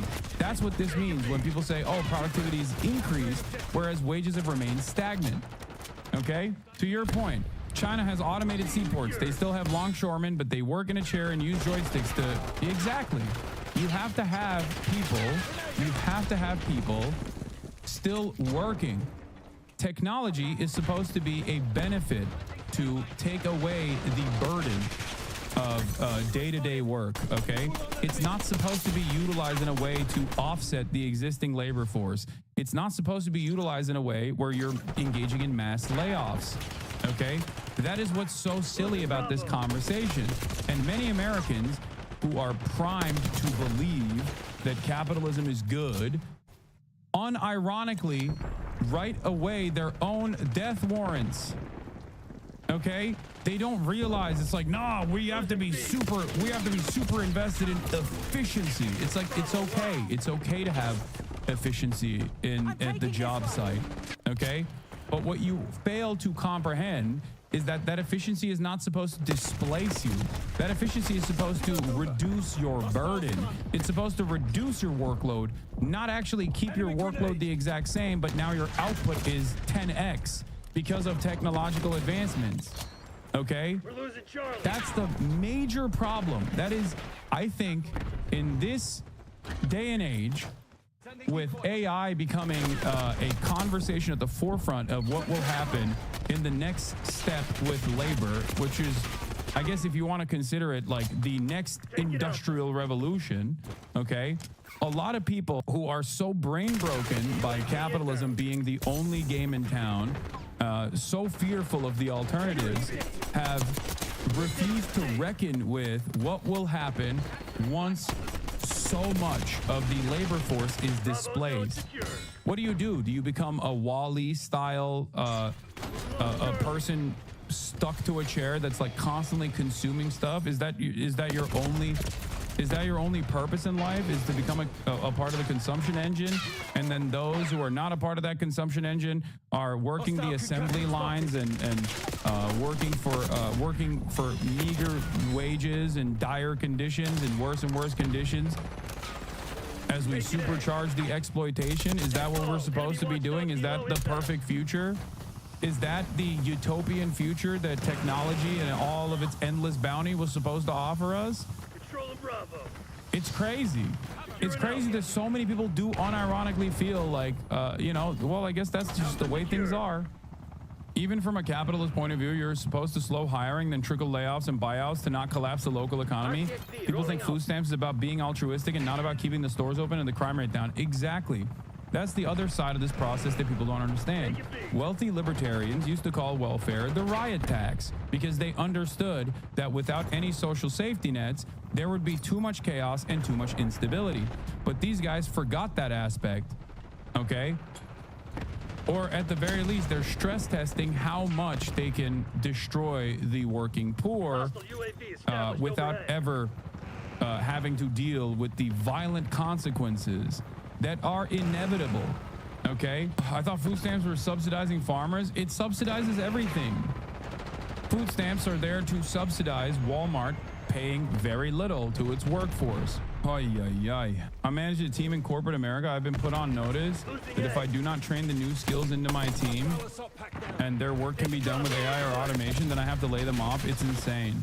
I don't understand how people can't comprehend what future we are leading, what future we're bouldering towards, like a very negative one, not a positive one at all, okay? How do people not see that? Meanwhile, as I'm talking about the dire situation, what terrorists are we platforming today? I'd love to see some Al-Qaeda old-timers getting some W's in the chat and telling how pog it was to do 9/11. Yeah, dude, big fan of 9/11 is me. I'm a big fan of 9/11. Dog, you've been in this community since well, you unfollowed and refollowed, but you've been in this community since 2021, okay? Like, I said America deserved 9/11 in 2019. What happened? Did you rewrite your fucking brain in the process? Like, what happened? For years and years, you were in here, okay, as a fan. Subscribe for 2 months in the past. Like, how did you forget your previous assumptions that you had made about me? Only with, I don't know. Like, how do you go from have a wonderful Saturday, buddy, to, oh, you love terrorism? Like, you were in here, okay? You were literally in here under the assumption that maybe I don't love terrorism. That person had fun here. That's what I mean. It's crazy. Like, how do you lose? How? This RP shit is the tits. I mean, fuck politics. Give me more of this, Lamau. How do you lose sight of, like, who you were and what your previous positions were? That's truly. Read his comment about America. Yeah, America will be taken over by Nazis within 5 years. You heard it here first. My man literally called out the current state of affairs in 2021. Okay? Like, he was right. You were right in 2021. When you were a fan, you were right. Now this is the type of insane shit that you're saying. How did this happen? How did you get here? Okay? What steps did you take in your life that caused you to go from, in 2021, correctly predicting the current business, the current order of affairs, into becoming a part of that movement? Think about that. What is this? It's called 5 Asming videos a day. Your editors are pumping one every 2 days. I mean, there's nothing you can do on that front. You watched Asmin for 3 years? No, I don't think this is an Asmin Gold fan. I think this is anyway, try to go back to where your brain was in 2021, because you clearly had better opinions back then, chatter, okay? My logs are so embarrassing. I asked you to watch Mr. Beast multiple times before Trump got shot at. That's funny. Maybe it's because I didn't game. No, he unfollowed in, like, somewhere along 2022, it seems, and then came back just now to say, what terrorism are we watching today? Hassan hates Jews. Nice, dude. Yeah, maybe if you keep writing that in the chat over and over again, it'll become true. It's not. It's never going to be true, but it's okay. You can keep fantasizing Weirdo. WWE, the former CEO, and she also served in the cabinet in Trump's first term. But now she's in the unique position of trying to lead an agency that President Trump wants to get rid of. I mean, there's a certain group right now that's going insane over your chair and the cost it has. Yeah, ironically enough, I got it for free. Logitech sent it to me for free. But of course I would pay for it. And I am really all for the president's. Now let's talk about what actually matters, okay? The fucking Department of Education being abolished, okay? Eyes on the prize, everybody. If you're coming in here to be like, I am going to advance the agenda of my favorite content creator online by, sparking the flames of drama at a time when the fucking Department of Education is slated to be abolished, when tens of thousands of federal employees are being laid off, and this is what you care about, I'm sorry, you are a very unserious person. I know that this sounds like fun stuff to focus on. I get it. I totally get it, especially because it keeps your brain occupied at a time when change seems so far away, okay? But goddamn, please, I don't want to yuck your yum. Okay, I do not want to yuck your yum. If this is what you fancy, if this is what you like to do, great, more power to you. Okay, but don't try to like masquerade this as some sort of serious political commentary. You understand? With all this DOE talk, what's your take on homeschooling? I think it should be abolished. I think it should be illegal, and in many competent countries, it is.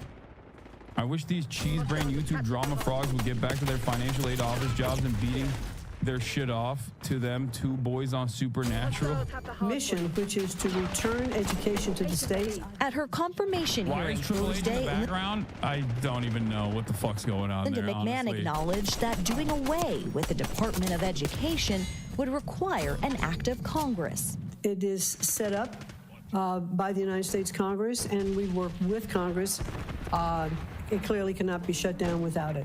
While President Trump has long pledged to abolish the agency. Oh, I'd like it to be closed immediately. Look, the Department of Education's a big con job.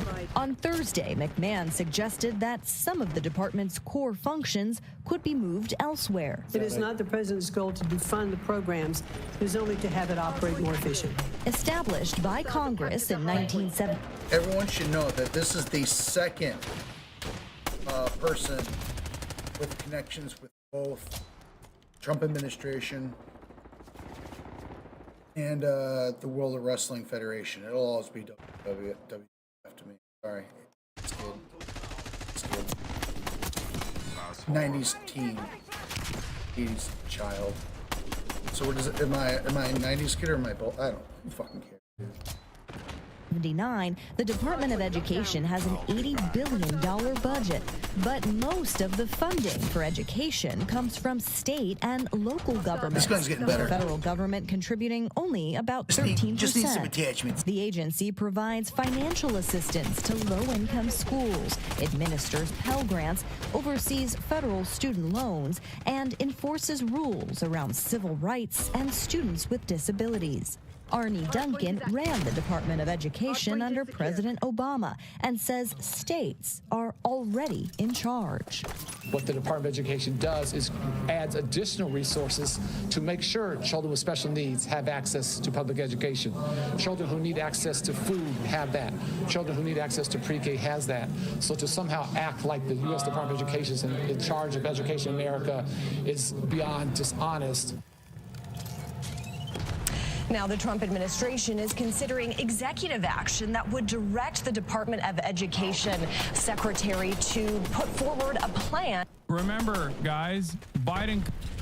You know, it was under Obama that in Chicago here, Chicago public school had like the historically largest closings in America. It was like 15. There's nearly 20 public schools were shuttered, shut down, demolished in Chicago. But there's no lack of need for schools. And I'm pretty sure that was under Obama. Yeah, that was definitely under Obama. Arnie Duncan. Thanks, buddy. Could never possibly, Biden could never possibly... Wait, what the fuck? Hold on one second. Why does this... What is happening with my alerts? God damn it, dude. My alerts have been busted for some time now. I don't know why. I gotta fix them at some point. But, okay, that's neither here nor there. All right, so my layout is like that. Yeah, Biden could not abolish student loan debt, which was in his legal purview, okay? Which it, like, regardless of whatever the Supreme Court says, like, he absolutely had the right to do that, okay? Meanwhile, Donald Trump is literally abolishing the Department of Education in its entirety. Oh my God, what a ridiculous situation we're in, dude. What a crock of shit this is. How did you predict this? What is this? Oh, shut up.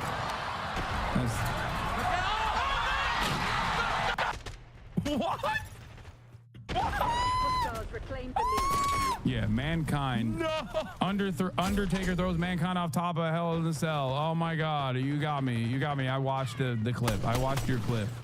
Bergamania strikes again. I'm pretty sure you just got Trump to nominate our North Dakota State Superintendent as the new Assistant Director of the Department of Education. In her statement, I'm excited to support over 49 million students in America. I think it's really funny to think that Donald Trump consistently states that countries like Norway, Sweden, Finland, and even China are so good at education, right? Their education is so much better than the United States of America, okay? And it's really interesting because on the one hand, he recognizes that. On the other hand, he doesn't recognize how they got there or why they're there and why America is not there, okay? If Donald Trump was truly interested in fixing America's awful education standing in the world, he would probably look a little bit deeper. He would maybe scratch the surface, okay? I tweeted about this yesterday. Donald Trump, or 2 days ago, Trump talking about shutting down the Department of Education while hyping up Norwegian and Chinese education is insane. These countries have well-funded public education systems. I know you're covering important stuff right now, but how are people making videos that get 160,000 views about you going to jail? Why is this a thing? Some guy named Nuxanor got in my feed. It's so weird. Happy Valentine's. Wait, what? People are making videos about me possibly going to jail? Oh, because of my pro-Palestinian commentary? Is that what it is? I'm gonna go to jail for being pro-Palestine? Love that. Isn't that the lolly pedo guy? Yeah, I think so. Yeah. I mean, it could happen. I think it's wild to fantasize about that and act like that is a good thing.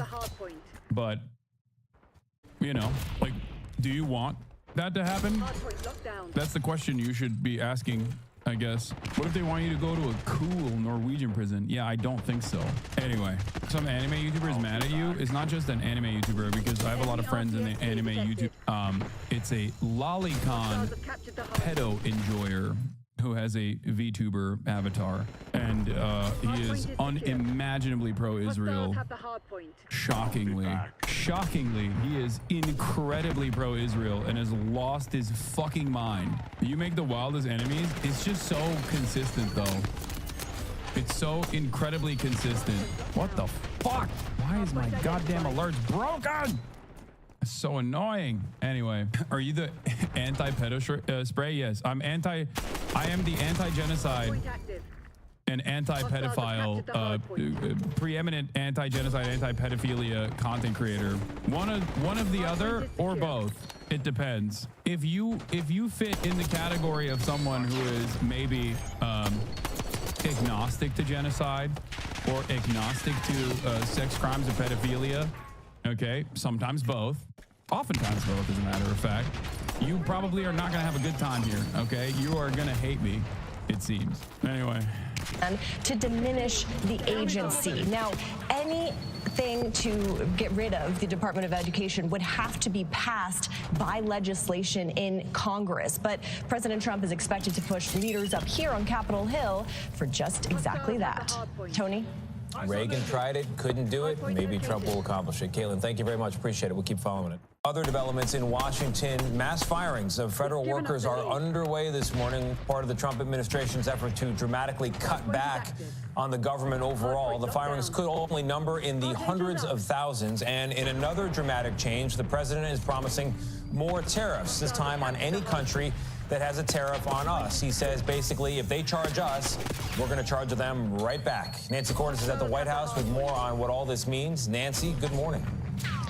Good morning, Tony. This can be confusing, so here it is in a nutshell. Currently, National Institute of Health News. My girlfriend just told me that they just fired all of the staff scientists and senior postdocs within her branch of the Neuroscience Research Program Department. Sorry for spam. Last message about it. I mean, who needs neuroscientists, dude? At the National Institute of Health. That's not necessary research, dude. I don't understand. Why would you ever need that? The neuroscientist is the natural. Also, yes. I'll have you know, a neuroscientist is the natural enemy of a brainworm. Okay?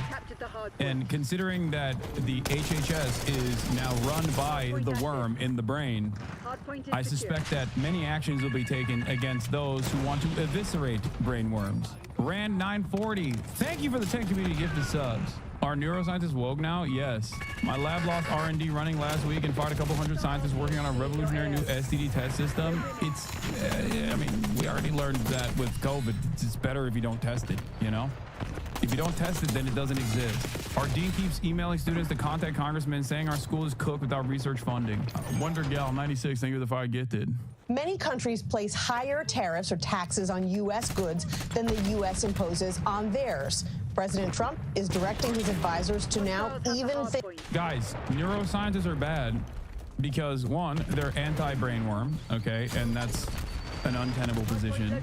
And two, okay, and perhaps more importantly, they say stuff like, you know, blue chemical dye is probably not healthy to consume. Or gay and woke things like, we don't have enough research on whether or not blue chemical dye could actually help with any of your medical complications. When you hear stuff like that from a gay and woke neuroscientist, obviously, immediately, if you're a blue chemical dye kind of guy, you're going to go, okay, well, you're fired. Okay? Don't worry, I'm sure all the neuroscientists in Asmus chat are letting him know they were fired too. Yes. in between their guild trade ducting and trade chat, they're talking about how they're losing their neuroscience research job. Things up. He says it will mean more revenue for the U.S. government, but economists warn it could also lead to a global trade war and drive prices up here at home.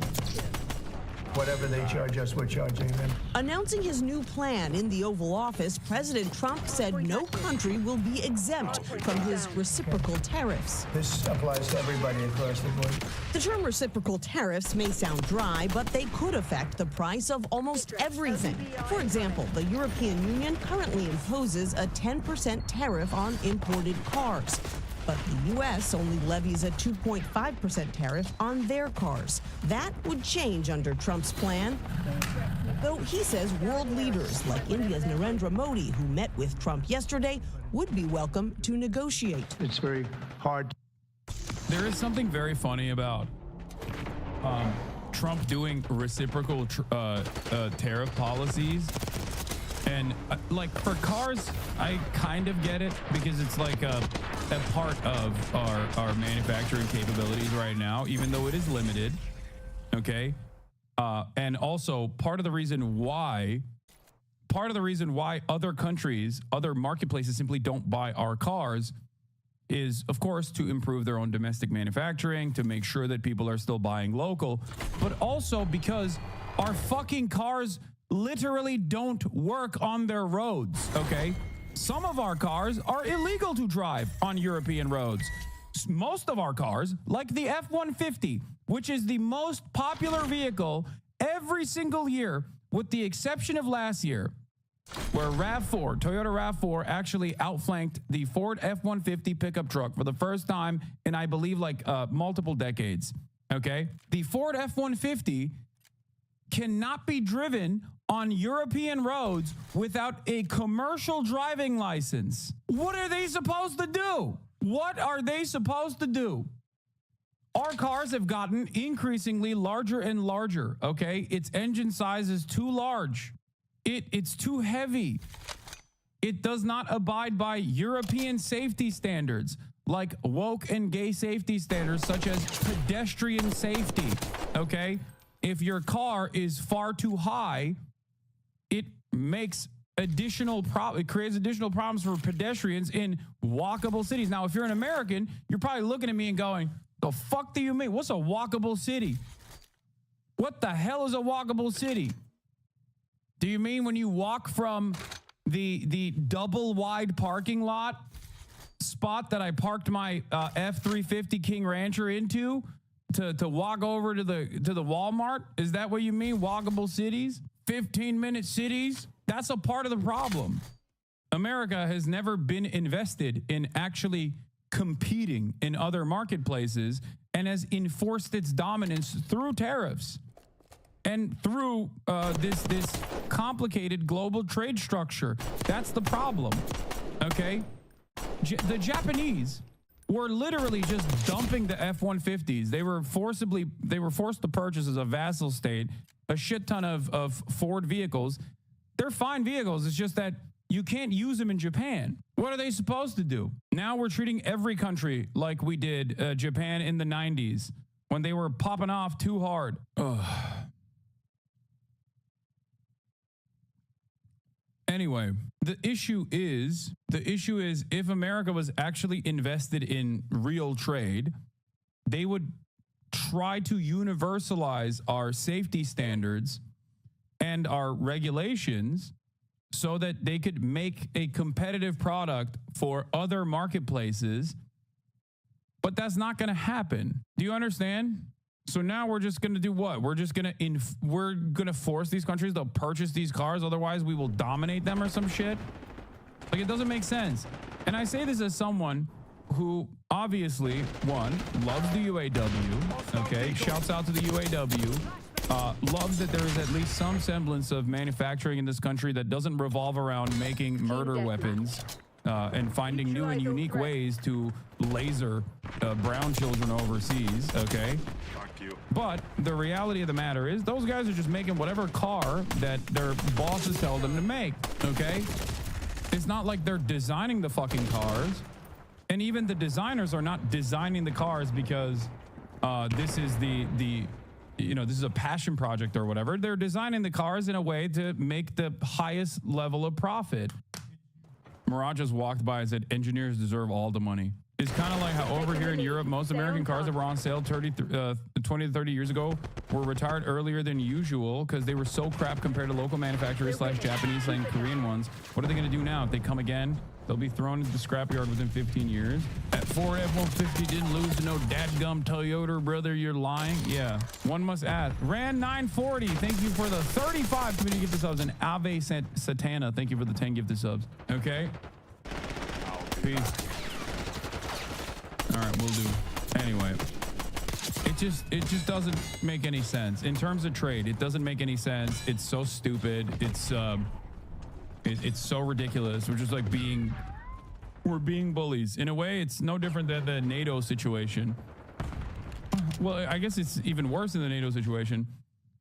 Demanding that other countries put more into their own defense, like a higher percentage of their GDP into their defense, and fingers crossed, purchase more American weapons, is a way to demand more in your extraction, is a way to extract more resources from your protection racket.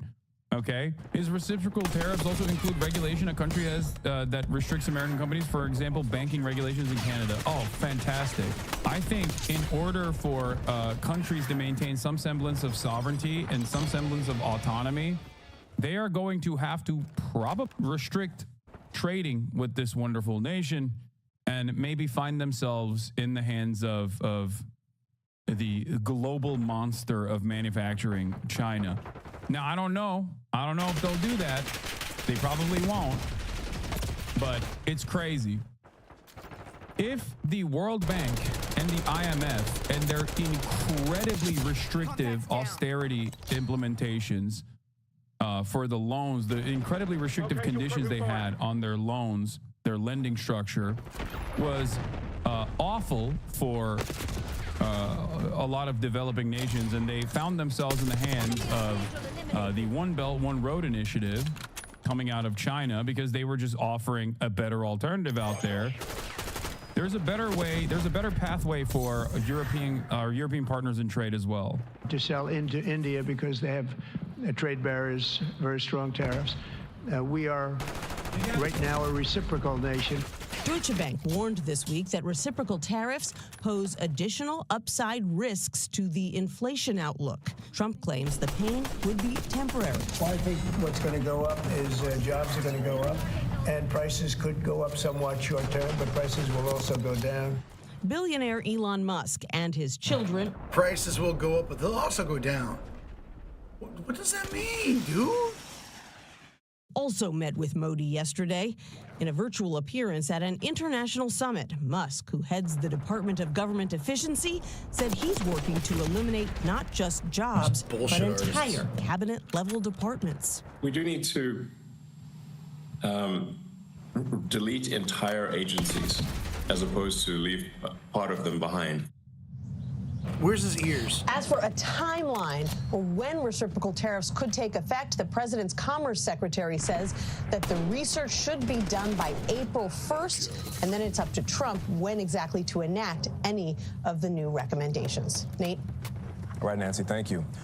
Right now, we have CBS News Money Watch correspondent Kelly O'Grady here right now to break down what these tariffs actually mean for your bank book. Good morning. Good to see you. So let's jump right into it. So how would this impact, us in the U.S. and then when will it take effect? Unfortunately, us pushing EU towards China narrative does not work. Both EU and China want to grow through exports. Both need an import economy as their partner. It simply does not work. That's also fair. But who knows, man? Who knows? China's got a lot of money. Maybe they'll unleash the treats. Access to the Chinese marketplace is safeguarded by the government. I doubt that they would change that structure, but yeah.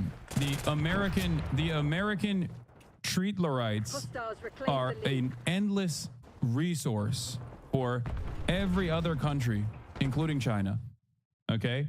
This is part of the reason why the One Belt, One Road initiative is so important for the future of China. They want to develop secondary markets so that they can make up for the loss that the loss of access to the American treatlerite consumer base. We've we've constructed the world economy by weaponizing our trade deficits through abusing exorbitant privilege. But what happens if everyone joins BRICS? I mean, that's not, I don't think BRICS is like a real alternative. Okay. Can we just sell California to the Dutch yet? China should move on from the consumerist model to a degrowth model. I doubt that that's going to happen. That's crazy. Chinese people don't spend like someone from the EU or NA, so opening up foreign goods more, that's also not true. They do. But this second part of what you're explaining is correct. Opening up foreign goods more so then they already do would starve their own companies is correct. That's the one thing that you're not wrong on in terms of, no, Chinese people are consumers, okay? China is very American coded, okay? They have affordable public transit, okay, that is readily available, but they also have mega cities with massive highways and a lot of fucking cars. I try to explain this to people and they don't understand. China is not like Japan at all in terms of like people constantly being heavily regulated and presenting themselves in a certain way in public, for example. They are chaotic in a very similar way to how Americans are, okay? They love their treats just like Americans do. There are a lot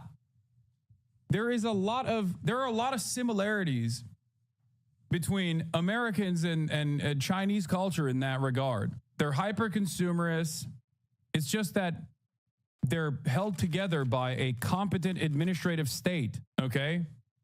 Your chat has never met a Chinese person or visited China, I swear. Yeah, yes, they probably never visited China. I've never visited China either, but, aren't they also way less individualistic? I mean, yes, I think like there's obviously a lot of cultural remnants that play a role here, but I think what's more important is the is the actual government, is the way that the government operates. I've been, it's not that bad, but it's boring as hell.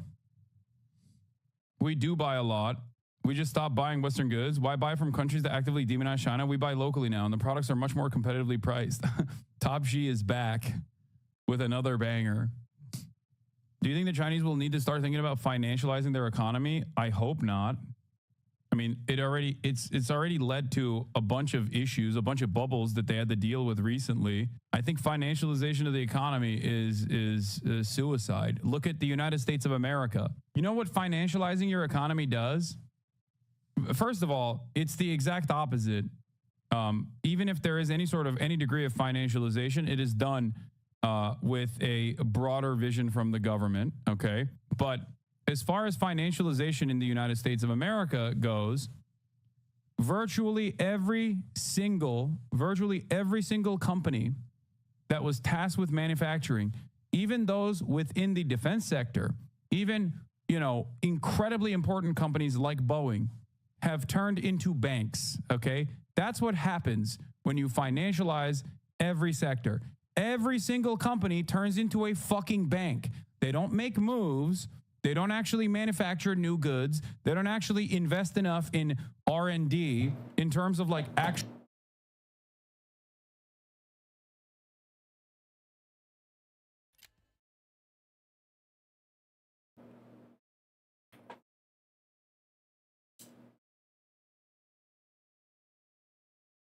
Oh, can you hear me? Hey.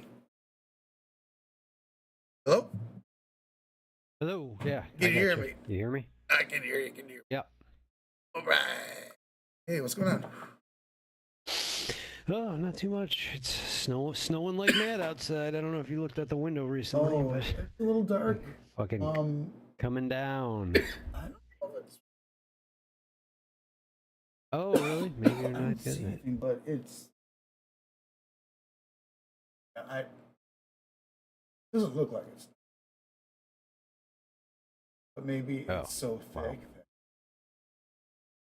So. It's Invisa snow. You know what? I need a better look. Got me curious. I'm wireless. I can go.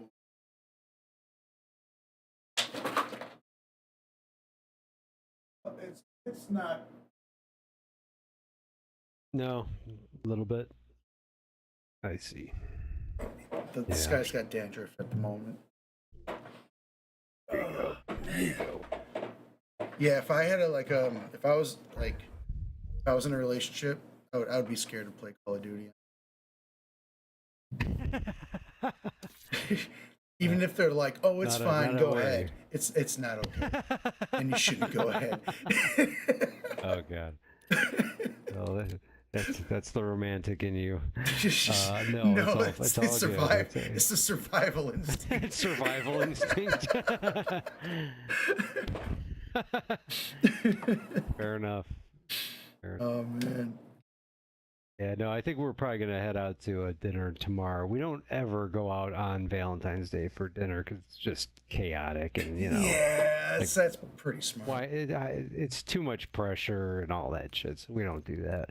We might go out tomorrow. Also, yeah. Go ahead. Also tomorrow, what? Nope. Yeah, I was just gonna say it wasn't serious. Go ahead. No, I was just gonna say. Also, earlier today, I felt a little sick. Like my stomach was ill, so I wouldn't have wanted to eat today anyway. Oh, jeez. Yeah, but it passed. You guys know what you're doing tomorrow? No, but I think we're probably gonna go by Woodfield, where there's actually a selection of restaurants that are decent to choose from. Right by us, we don't have much here. It's just the fast food option crap. Generally speaking, so. No, we haven't decided yet, but we'll figure it out. See, even like if I was in a relationship, even if like they said that they didn't want to go out on Valentine's Day proper, I would still take them out on Valentine's Day proper because they're probably lying. Well, I've been together with. I know it's cool. It's fun. Yeah, no, Yeah.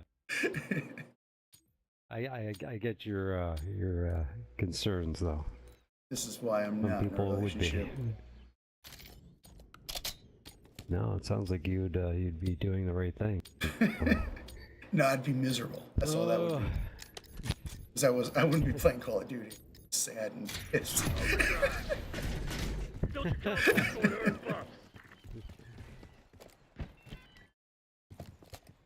Enemy soldier. Now hold it.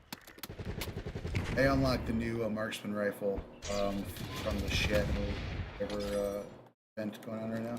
Molotov going out. The TR2. Sorry. It's fine. Without attachments, it's hot trash without attachments. You can fix the some of the attachments. It's actually. Come on, you're losing this fight. But first couple levels without attachments. Oops. Honestly, I think most of the marksman rifles in this game are just not trash.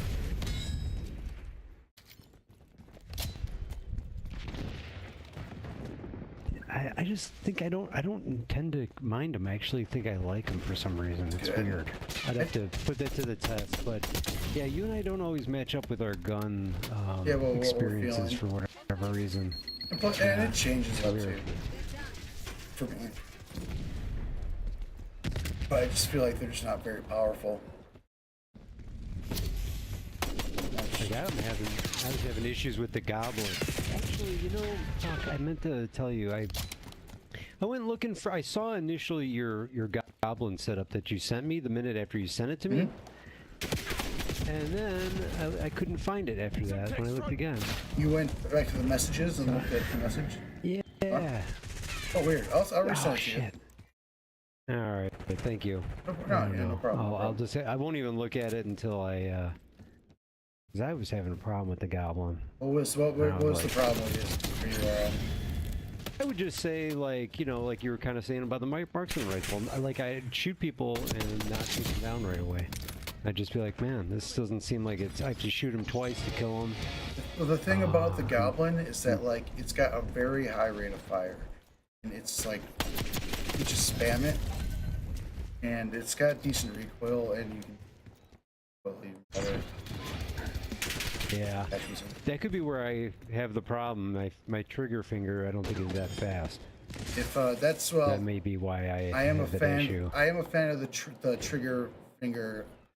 Because it feels like sometimes you can, if you can get a fast trigger finger, it feels like you can get bullets off even faster than an automatic sometimes. Oh shit! Oh shit! And if you can do that with like good recoil, you can like just like that's kind of where I've got this TR2 right now. I've got it in a pretty good spot, and I'm just like definitely just spamming the trigger. But that's how I like. I like that. I started liking that in Cold War, the Type 63. Eyes on enemy. That was a funny gun to spam trigger with. Yeah, I just don't think I'm good at the fast trigger. Okay. Oh shit! I'm running. I got a shotgun challenge, so I'm running around. I got to get close to people. Yeah, I've got a kill streak challenge that I've been like. I've been playing for like almost 2 hours, and I still haven't. I think I needed a call in 5 kill streaks. I've been sitting on. Wow. Just not having a great night. I'm having a terrible night, but. Yeah, I get a lot of streaks. Sorry, what's up? Oh, I was just saying. Last night I had to kill 5 score streaks, and I'm like, yeah, that's not good. Oh, you had to destroy 5 kill streaks? Yeah, that's it. I'm trying to level up my Sigma launcher. I've got it like diamond already, but it's still not leveled up all the way. And to this moment, it's still not leveled up. And I'm like destroying all kinds of streaks. There's stuff like speed going on this weekend, and like it's still just going. It's pretty funny. It's the only gun I'm having an issue with is I mean, as far as just like why hasn't it leveled up yet? Why is this gun? Why is the launcher taking long? And I haven't even touched the other one, and I don't know if I will. I don't know if it's like one of those that lock on aerial streaks or not.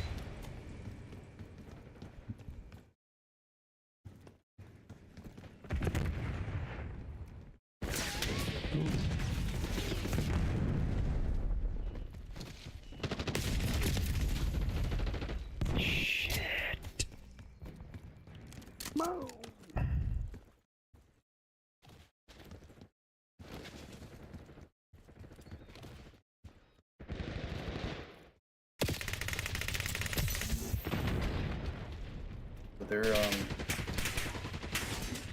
I guess Xbox is gonna start rolling out all their games. Yes. But honestly, like if they don't change it where you can adjust the field of view,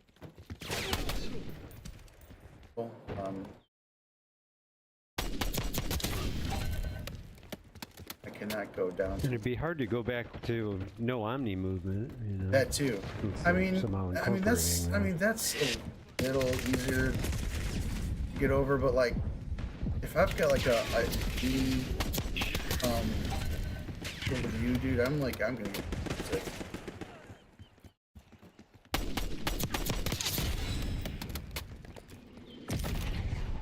Guaranteed.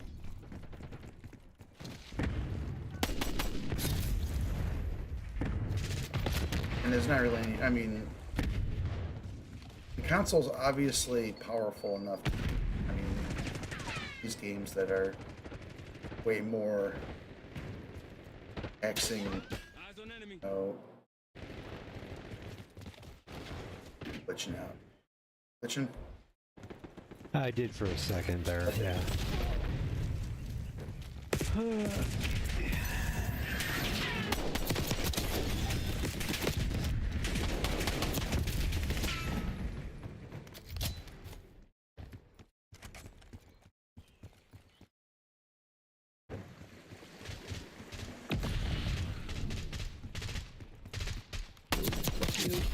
Ah, gotcha, fucker.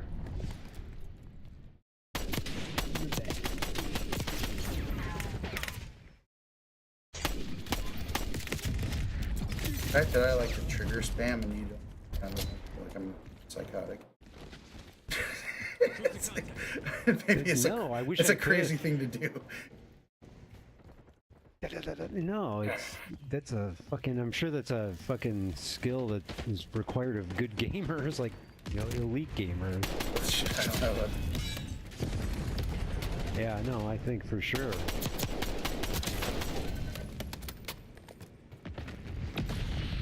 I mean, my fingers, like, not to excuse my reason that I can't do this, but my fingers are kind of malformed a little bit. Like, I got my mom's hands, and they're kind of like, they have a curve to them. They're like, I can't make a straight index finger. Really? Like, I never could. Like, yeah. It looks a little weird. Like, if I were to, like, hold up my finger and try to make, like, a number one, I'm number one sign, you'd laugh, because it looks ridiculous. Makes it a little hard to play bass. It's mostly my index finger. The other fingers are more straight than that. It's like the joints are kind of enlarged or something. I don't know what the deal is exactly. But both hands? My mom has the exact same hands. Yep. Which part of bass playing is more difficult? Fretwork or the fretwork? Yeah. Yeah, for sure. Yeah. Yeah, stretching like. It's a little hard because I don't have the reach on my index finger. The other finger's not so bad, but I can make do. You know, I'm surprised I can do it as well as I can. To be honest with you, I used to think I could never play guitar at all because of my fingers, but my brother has proved that wrong. He plays guitar just fine. Got the same thing. He's got the same thing. Yeah? My sister has normal fingers. My sister and my dad. abnormal. And my sister used to call me ET fingers. Hey, if I had to trade between your fingers and her brain, I'll take the fingers, bro. Yeah. Team top Touche. 2. Number 1, number 2. Let's go.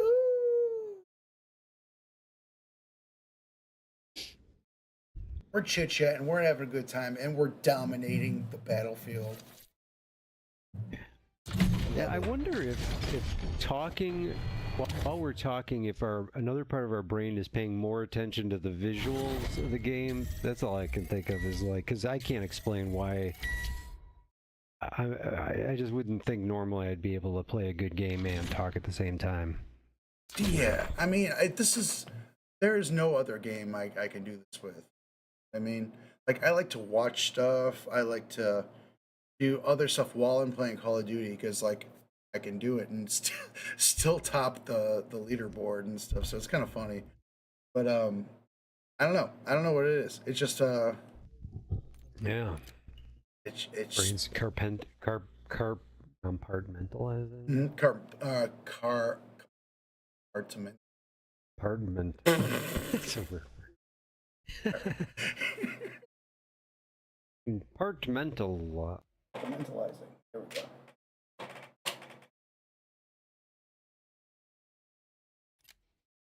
But yeah, I haven't been doing too much besides, like, you know, playing Call of Duty. I'm doing a lot of Ableton Live research, looking at the different devices, instruments, whatnot with the program, and look at the tutorials, see how they work, checking out some sequencers and whatnot.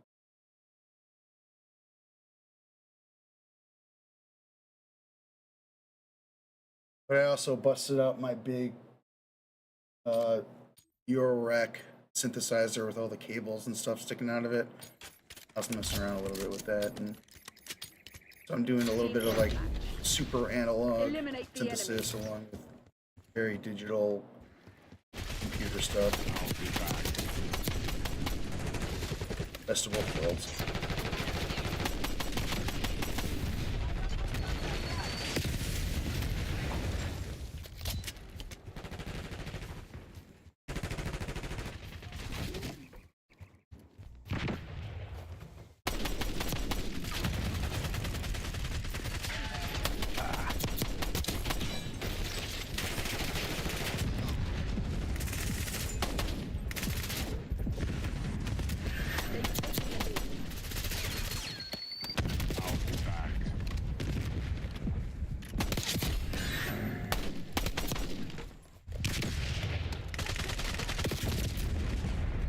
Yeah, in my Eurorack case, I have this filter that's based off of this synthesizer, this filter on the synthesizer that was made and designed in the Soviet Union,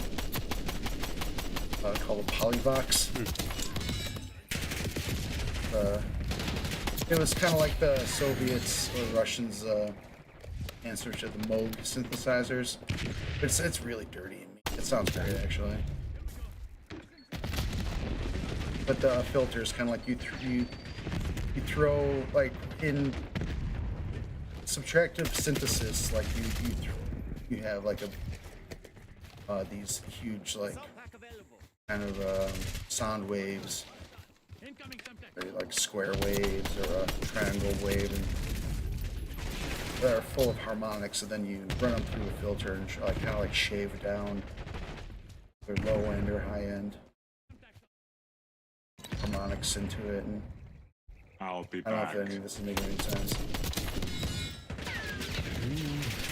Sorry. Limited synthesizer talk, bro. It's good stuff.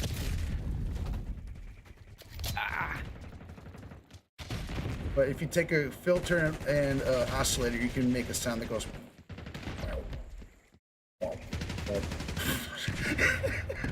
Sorry. All right, that makes a little more sense.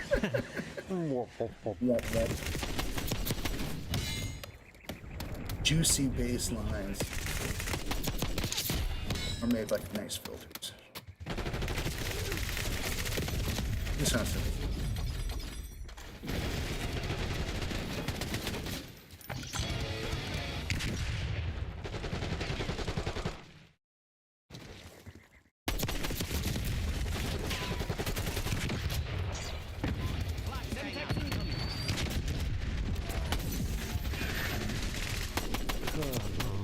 Yeah, messing with that, and trying to incorporate that with some more traditional kind of like metal rock stuff. I don't know what the hell I'm doing.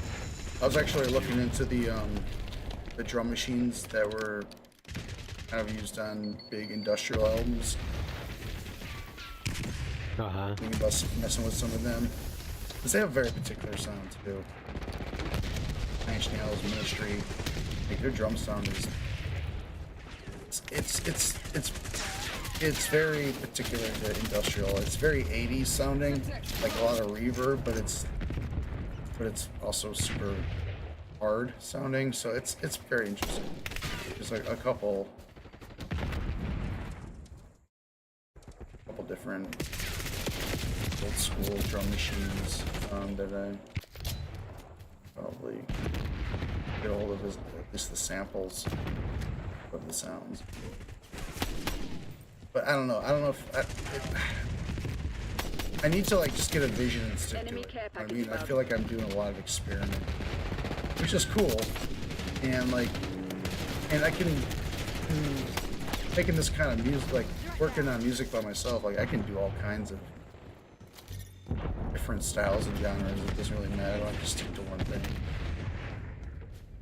But possibilities seem pretty endless. Hostile RCXD in your AO.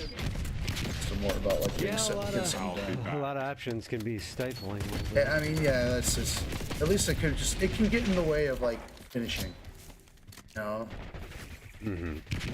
It's like sometimes I like try to set limitations. You know what I mean? Like I'm going only see this song. I'm not gonna try to like bring in this piece of gear that I'm still trying to learn how to use, or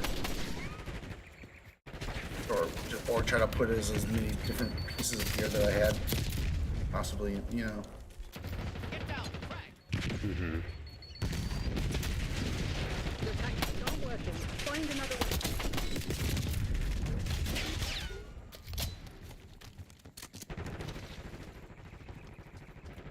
Yeah, when it comes Speaking of drum machines, yeah. Go ahead. No, drum machines. I want our drum machines. No, I was just gonna say I always liked Big Black, you know, the drum machine sound they had. Skull! Hey, Stabby, best player. Shot put in a Semtex. I'm like, I'm gonna blow you away with my gun even though I'm throwing the Semtex directly at you. Safe measure. Yeah, I murdered these guys there at the end. Big game, bro. Even though like we didn't pull it out, you had a great game. But I'll take it. Could have been worse. Drum machines. What were you saying about drum machines?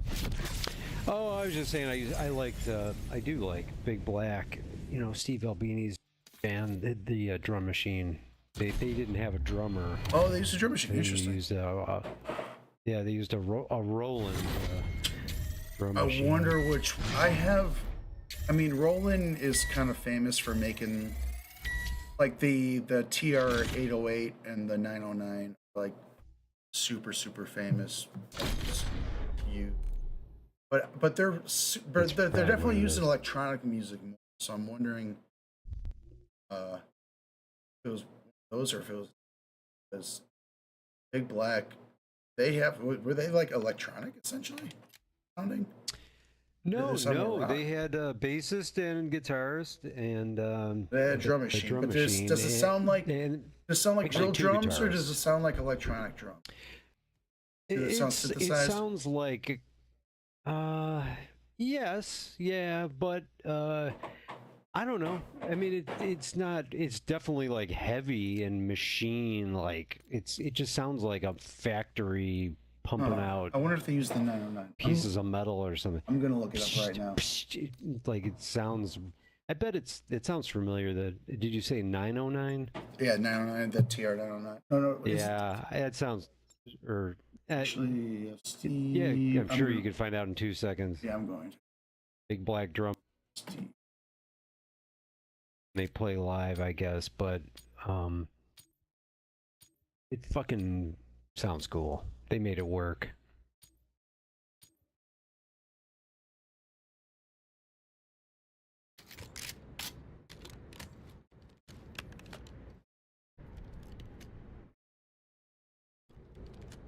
Oh, he used the 606. 6606. Yeah, he used the TR-606 and the EMU drumulator. The specific the EU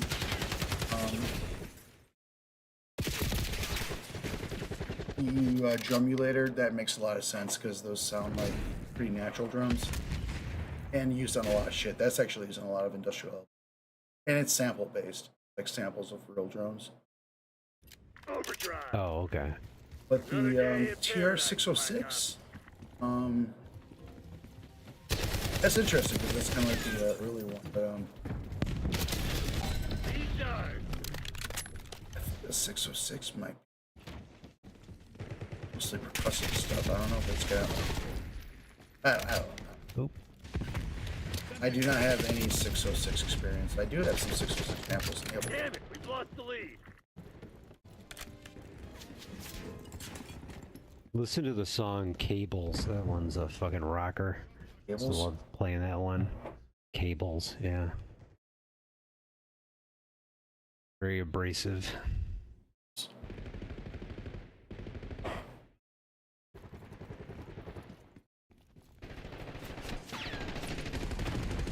Let me know if it's if I can listen to it for a little bit here. It's kind of a long one. This is 2 minutes and 40 seconds. Oh wait, that's the wrong song. That's the wrong song. Oh. Is Cables the name of the album or the name of a song? Yes. You know what? I'll. It's a. I need to just pull song. Spotify. Google Music. What am I thinking? Movement. Oh shit. Going nowhere.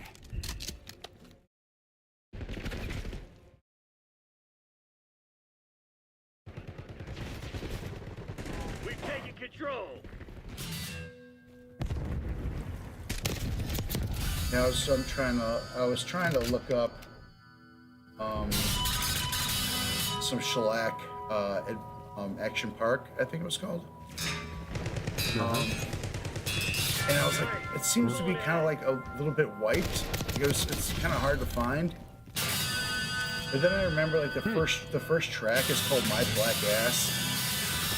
Oh god. And like and I think like you might have just like been like, yeah, I don't want people to know that song. Yeah, he had a brief band too called Rape Man, which he apologized for later on. Yeah, but, I mean, this is some edgy, dumb that's just bullshit. not. Yeah, well, yeah, you know, mistakes were made. Yeah, Doesn't change the fact he that owned it, and he I'm sorry? I said at least he owned it and didn't like try to continue being a big dickhead. For sure. I'm sure he regretted anything like, you know, that could be construed as racist or like that. Yeah, there was another song that he had with Shellac. Like I remember, one of the lyrics was like something about hate Chinese, like hate Chinese or something. Ooh. It was kind of weird. It just didn't. It doesn't ring right at all. Yeah, it's. Oh, we live and learn. Stupid stuff when we're young. Definitely young doing all that. But you know, whatever. If as long as you're apologetic about it, don't live by that shit.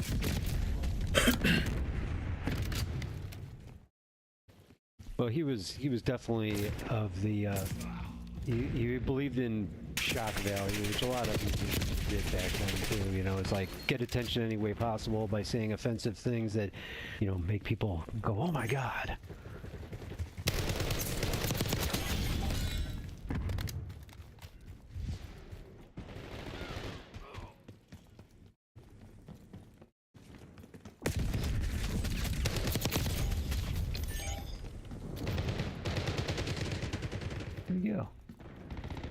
Where'd he go?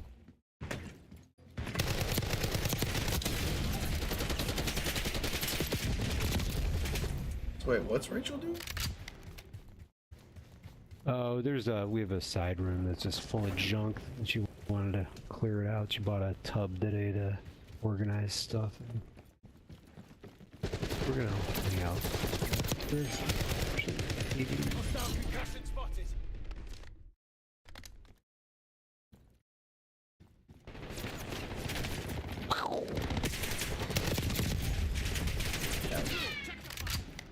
Storage units now.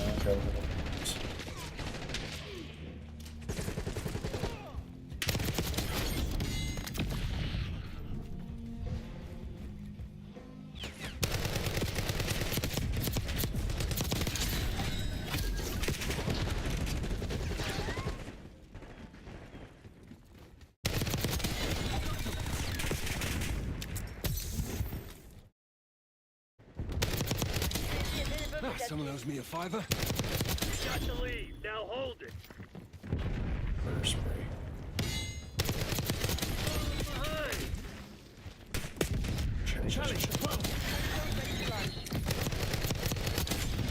Oh, I'm so close to the war machine's perk. No! Sons of bitches. Oh, man. In the sky. TACOM plane requesting help. 7 meters. Straight.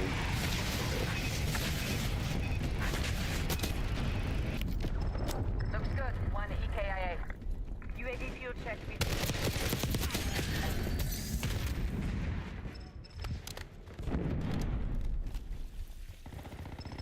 Oh, fucking some guy's camping. Get a blast trap there, so you blow up the blast trap, then you walk in and he's hiding in the corner. Oh, loser. Okay, I'm near perk on. Just leveling up this launcher. I'll keep my eye out for that shit. I think he got hip to the fact that I was coming back and I just walked up behind him. Oh no, he's still there. Bitch.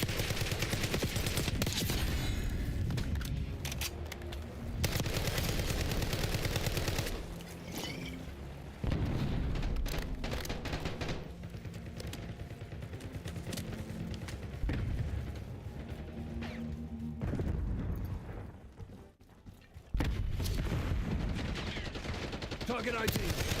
God, dude. Man, I fell.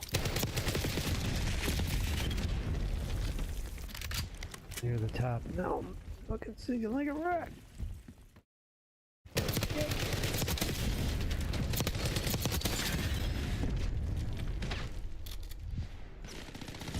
Come on. Oh my god.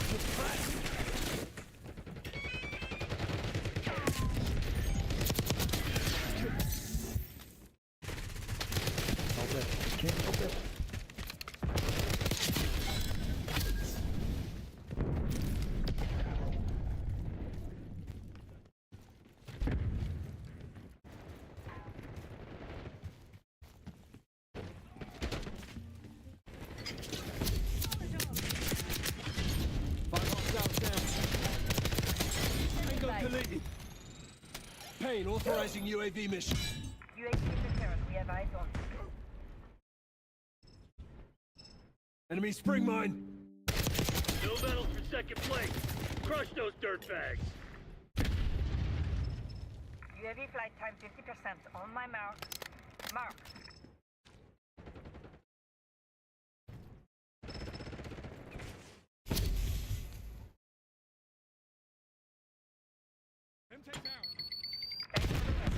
UAV overflight terminated.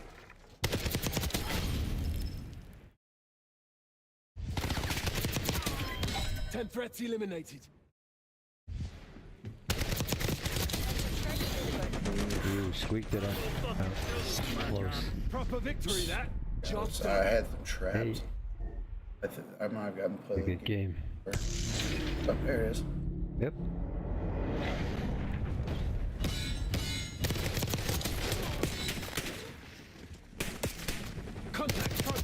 It turns on. Nice.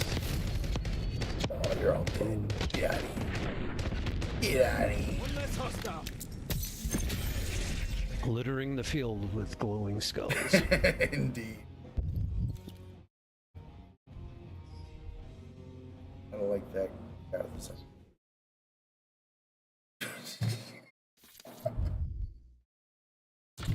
So it is 8 o'clock. It's Friday. Gotta get going, or you got time for another, or what's happening here? I could run. Let's run one more. One more. I gotta see if I can complete these challenges here. Did I even get? I definitely called in kill streaks in that game. Sweet. Challenges. Yeah, they need more maps. Need way more maps. Sometimes I feel like going back to Modern Warfare 3 just for the variety.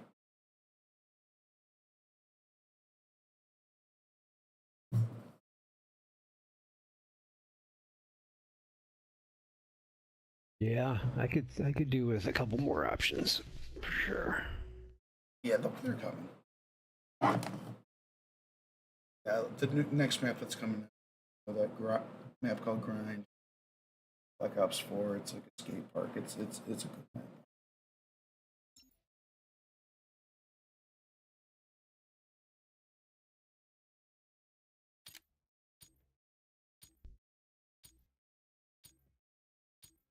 So did you hear about what Eric Adams? Is that his name? The mayor of New York City. Yeah. So he basically offered a quid pro quo deal from Trump to get all the charges dropped, at least temporarily, as long as he cooperates with as long as he agrees to get the fucking. Let ICE kind of run rampant over the fucking state of vote that guy out immediately. Yeah, everything's like shitty. Crystal clear, like fucking illegal to fucking do shit like that. Weird. And they even said they were on TV.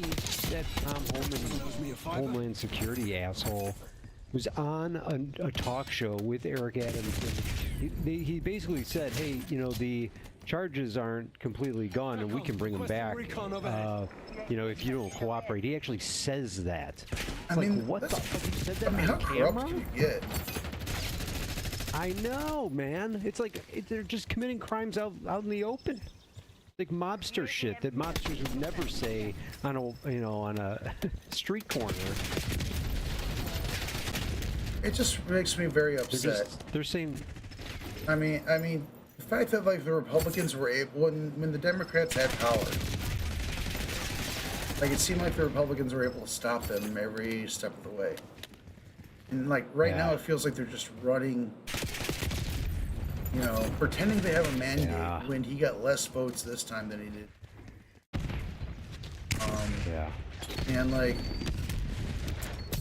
And just blatantly violating the Constitution. Why can't we stop them when we're trying to do stuff that he can, like Biden was in his complete right to do. He could have forgiven student debt. He could have done it, but he just didn't. Because he answers to the assholes that own all the student debt. Banks, all these assholes. And now it's it seems like Trump can do whatever the hell he wants. And Democrats are what are we supposed to do about it? It's how do they stop you? Do that. Yeah. It's remember the parliamentarian bullshit? He was trying to pass that one bill and they was well, the parliamentarian says no, so what are we gonna do? I mean, Trump probably would have had the parliamentarian killed. Or just be well, fuck the parliamentarian. We're not listening to them. You know what I mean? What is the parliamentarian? I forget what it was or what I think it might have been I have to look it up. There's only this one time, but they weren't able to put a vote through because someone called the parliamentarian wasn't going to allow it. And they just were like, threw their hands up. Like, well, they're not going to allow it, then I guess we're fucked. Even though there's like stuff you can do. Like, get rid of the parliamentarian and put in someone else. But it just seems like Democrats are always looking for a reason to not do it. Like, just like looking for, I'm done with them, dude. I'm completely done with Democrats.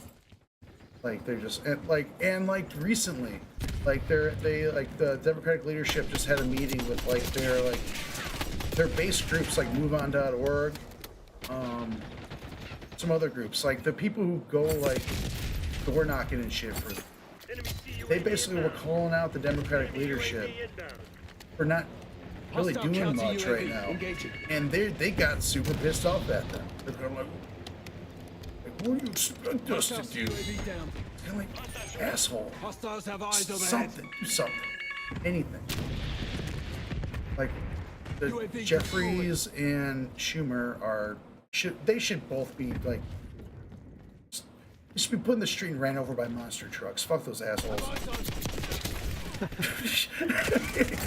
We need fresh leadership who's like who's just willing to do something, anything. Like, Trump and the Republicans are literally willing to break the law.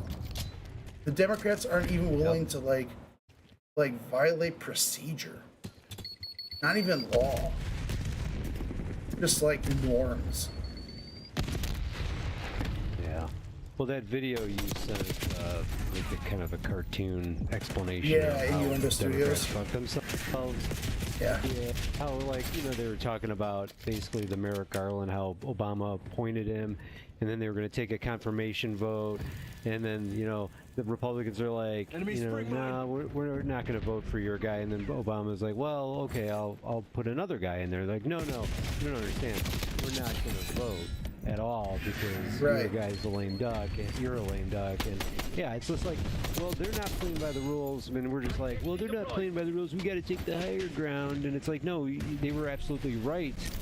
You should have fucking, oh fuck. Yeah, it should be like, well, I have the right anyway, as just appoint president. them anyway. Like, he could have been like, well, I'm the president, I get to appoint them. If you're not going to vote on it, then I'm just going to appoint them without the vote. Yeah, right. So either fucking vote or shut up. Because either way, I'm putting him in there. Like, he could do that, but he didn't, because Obama, I don't want to. I've complained about Obama to you before. He's the most disappointing. Like, the potential that the Obama administration held and squandering it. Obama's just basically a Republican, I'm sorry. Like, I'll just, like... What's your target ID? He's a Republican who's aware that he's black. That's about it. And knows, like, that Republicans are racist. But besides that, he is a Republican. Economically, foreign policy, and at the end of, like, domestic policy, essentially, because, like, he could have, like, he could have, like, made, abortion rights law. He could have. He didn't. There's really no good reason to say besides, like, oh, well, you're a Republican, or you capitulated to them. No good reason, for zero reason. We didn't have a reason to. We had the power. We had all three branches. And, like, Obama was like, no. You gotta be bipartisan. It's basically that video. You know how you are. Yeah, the high road shit. Yeah, the high road. It's just like the no road shit. Yes, me. They just like don't. They're just looking for any excuse to do fucking nothing. Because Democrats and Republicans are essentially the same, but Republicans aren't ashamed of saying it, and the Democrats are pretending that they're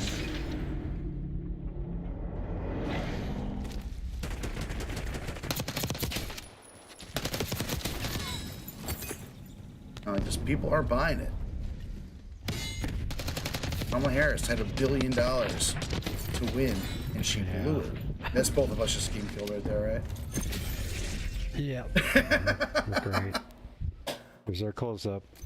We're still team top 2. Something to remember. Sitting here complaining about the Democrats still murdering in Call of Duty. Happy feeling. I may need to do one more quick one. Let's do it. I'm one away from It's my Friday, baby. I'm daily challenges. I'm streaming. I'm pretty sure no one's watching. Yeah, 0. No one's this. Which is how I like it.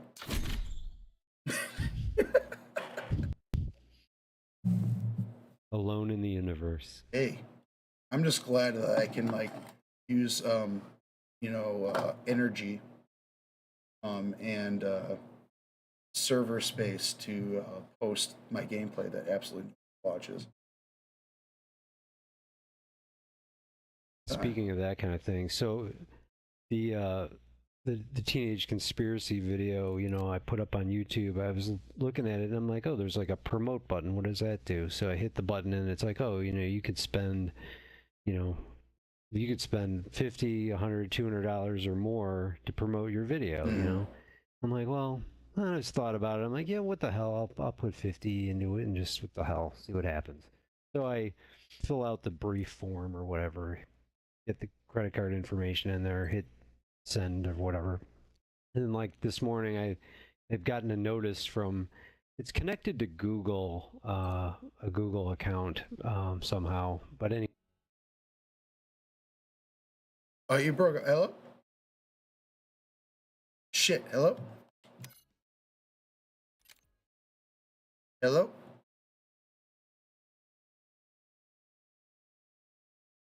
Hello?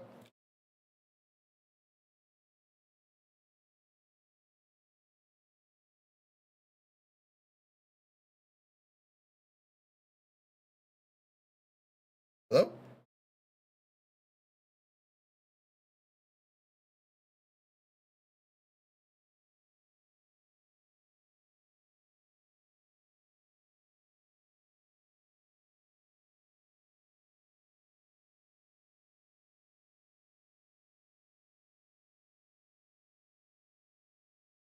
Hello?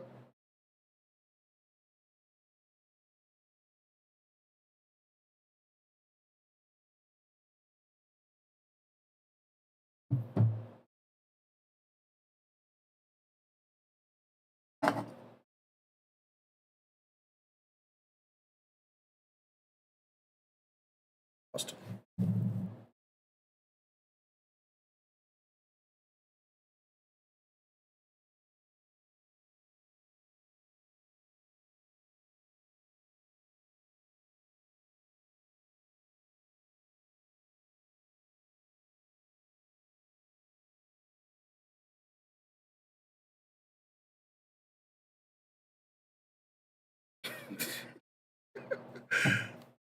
Yo, hello.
Hello? Can you hear me? What happened? Dude, I could hear you, but you couldn't hear me. I unplugged my controller, my headset. Nothing was working. It was weird. I didn't have the mute on. Oh, no. I don't know what happened there. Yeah. Let's play one more match. I still got to finish up this stupid challenge. Right. Damn it. What's the challenge? I just got to use with the overkill. I have to kill two different kills with each weapon or whatever. Oh, okay, right on. Oh man. So anyway, I was telling you a story about how I was going to try to promote my video. Right. on YouTube, Yeah. and What happened when you woke I got up? a notice. Yeah, I woke up. I got an email saying that, like, I violated some policy about, like basically it made it sound like I was running a political ad, and I'm like, what the fuck? I'm like, you know, I was trying to like find. Supposedly there's a way you can like appeal the violation, but I could not, for the life of me, figure But what do you out how mean? to What, do what it. did it say? Like, what do you mean? Like, because you can post political stuff on YouTube. Like, what was the problem? Yeah. See if I wrote it down here. I might have. Was it because they had the word conspiracy in it? Yeah, probably. Or RFK. I don't know what it was picking up on, like, you know, the lyrics or the imagery or what. And then, you know, they say like there's some policy about you can't have political with people who are in office currently. And maybe stuff they're like cracking that. down on. Maybe it's because all these major companies are capitulating to the fascist scum. I have no clue. I'm like, I don't know if they really thought that I was running a political ad or if they just call it an ad because I'm doing a promotion. So like, I couldn't get to the bottom of it. And then of course I was going to try to email somebody to get, you know, some answers about it because I could not figure out. Do they still take your money? No. Okay. Luckily. I say if they took your money, then they would kind of like took it down after taking your money. I'd be like, hey, fuck you. Yeah, I would have been a little upset with that. But I don't know. If I should even bother trying again. I mean, well, I can't just try again without figuring out what the hell the situation was. Yeah, that's weird. Like, is there anything that you can do? I guess there was. I did find a phone number, but I was like, I'm gonna probably be put in touch with, you know, some lackey in India, and I'm gonna not get anywhere with that. So I was like, I don't know if I feel like I'm up for that today.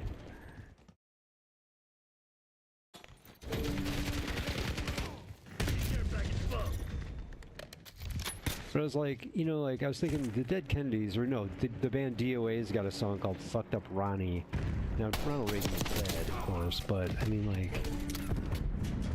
that song's been around since the early '80s, and I'm sure, you know, it's like the Dead Kennedys are another example. It's like they have a lot of political songs. You tell me that there's no Dead Kennedys, like it's only what live stuff. You can't have like a still image of Ronald Reagan or something. I don't know. I mean, I don't see like I don't the whole thing. I got. Yeah, I mean that's. Bravo lost. That's all we are. I definitely. But Lock it down, Charlie.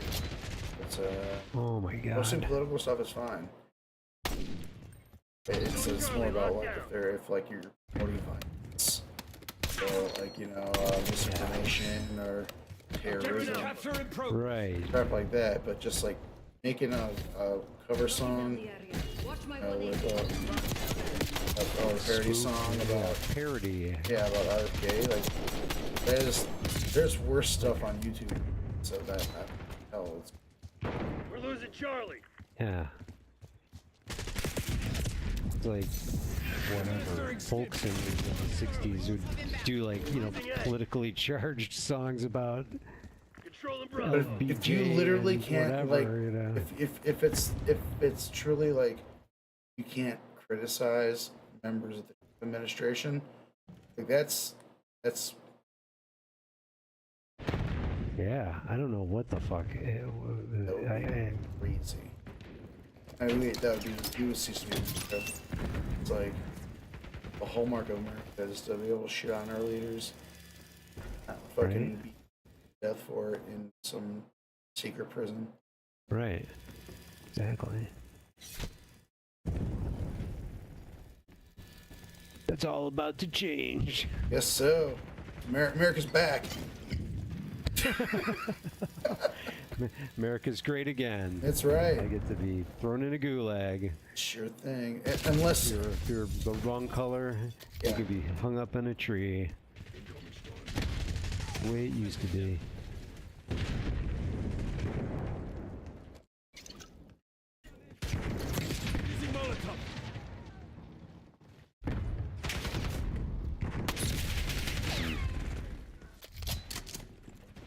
We're losing Alpha.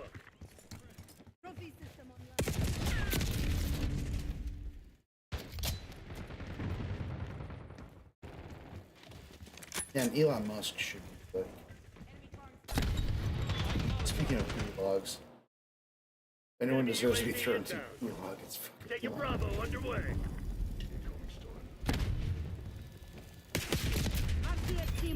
Yeah, I'll watch that RFK video later tonight, maybe. See if I can watch it. I mean, Elon is like, he has no business. Like, what the hell? It's he gave Trump $50 million. That's it. Why is he like running the government? Makes no sense. A lot of people give a lot of money to politicians, but these politicians don't literally hand over the reins of power to these. What the hell's happening?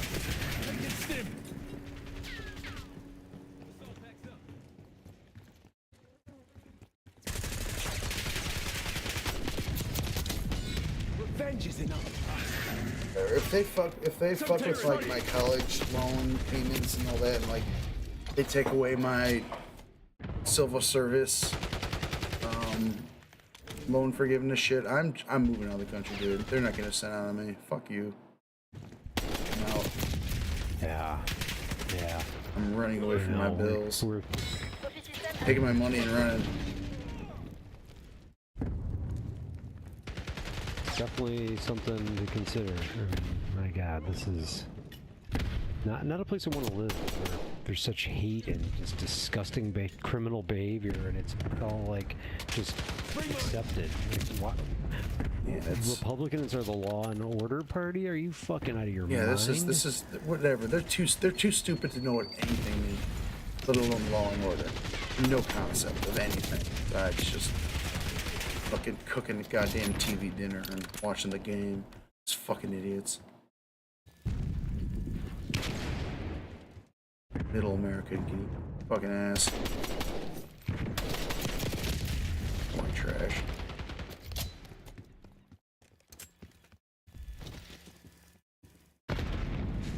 Oh, come on.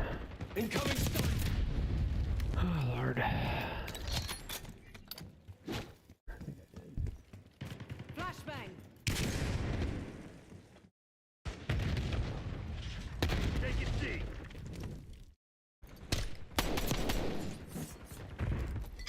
Chucking incendiary.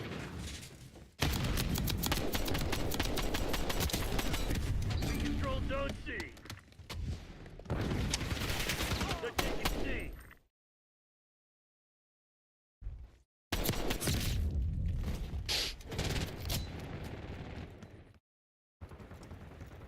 Take it B.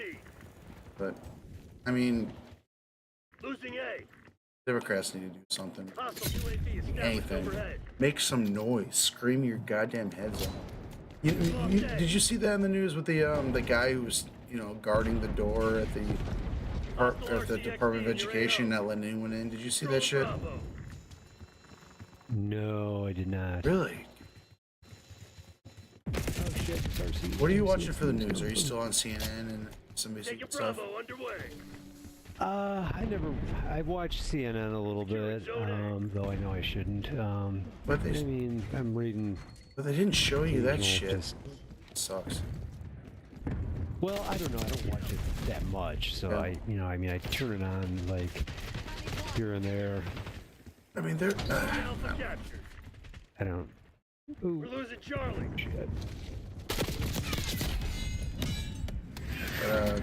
Yeah, there's this guy, like a Musk guy, just standing in front of the door at the Department of Education, not letting any lawmakers in. And they were just kind of like, you don't have the right to do this. America, look at what they're doing. They should have just kicked the shit out of the guy. It's some dude. Who is this guy? He's just some guy. Kick the shit out of him. You're the lawmakers of America. Take him out. What you do is important.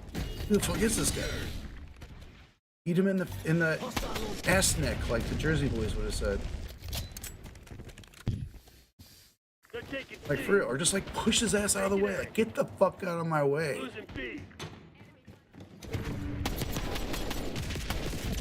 Like the cops were there, but the cops didn't have any reason to arrest them. Like they're like it's their job to be there. It's just stupid. Like it's just some guy, and like they want to try to make like a political thing out of it when it's like, dude, we're past that shit. You need to beat the shit out of these guys. Like push past them, get in there, and then like if people try to remove you, go dead weight and make them drag you out, man. Protest. No. Yeah, I heard today that they fired a bunch of people who were like in charge of like nuclear, like secured nuclear security. Dude, all the it's like it's insane. And all federal workers should strike immediately. Like all of them across the board. Yeah, that's a good idea, actually. Then we'll get a good taste of what this will look like without them all. Yeah, shut this shit down and be like, no, we're in charge, not you fucking assholes. Working people make this country go, not rich assholes. Yeah. What's it going to do to the economy if all these people, out of jobs? We're not going to go into a recession. Well, yeah, I'm sorry. Was this part of the Trump campaign promises of like throwing thousands of people out of jobs? Like in the first week, this is insane. Right. This is it needs to stop. I mean, it's beyond the fact that it's gone this far is unacceptable. Yeah, 4 weeks, and I feel like I'm on ice road truckers, and we're headed down the mountain sideways. I mean, if the Democrats weren't a pile of dog shit, Trump would be getting impeached right now, and Elon Musk would be in jail for violating the Constitution. Yeah. But they're just kind of like, but Jeffries is like, what are we supposed to do? They control the government. It's like, what? You even know what politics are, bro? It's like, dude, it's not about just the vote. Yeah, okay, I can't keep going. And you saw that. You know what I'm talking about. Yeah. But hey, all right. Yeah. Tell Rachel I said, hey, have a good evening. Have fun tomorrow. Are you going to be out tomorrow night? I'll get back to you on that. I don't know if I'll be on.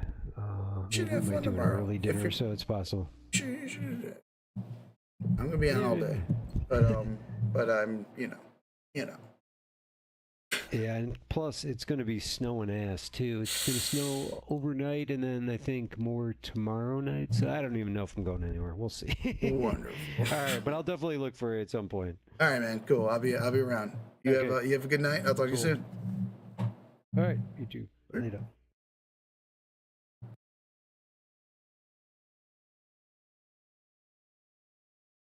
Actual new competitive products or things that actually improve people's lives, okay, faster planes or whatever, they use all of their resources, all of the existing additional resources that they have to make financial manipulation, to engage in financial manipulation so that they can keep increasing their stock prices.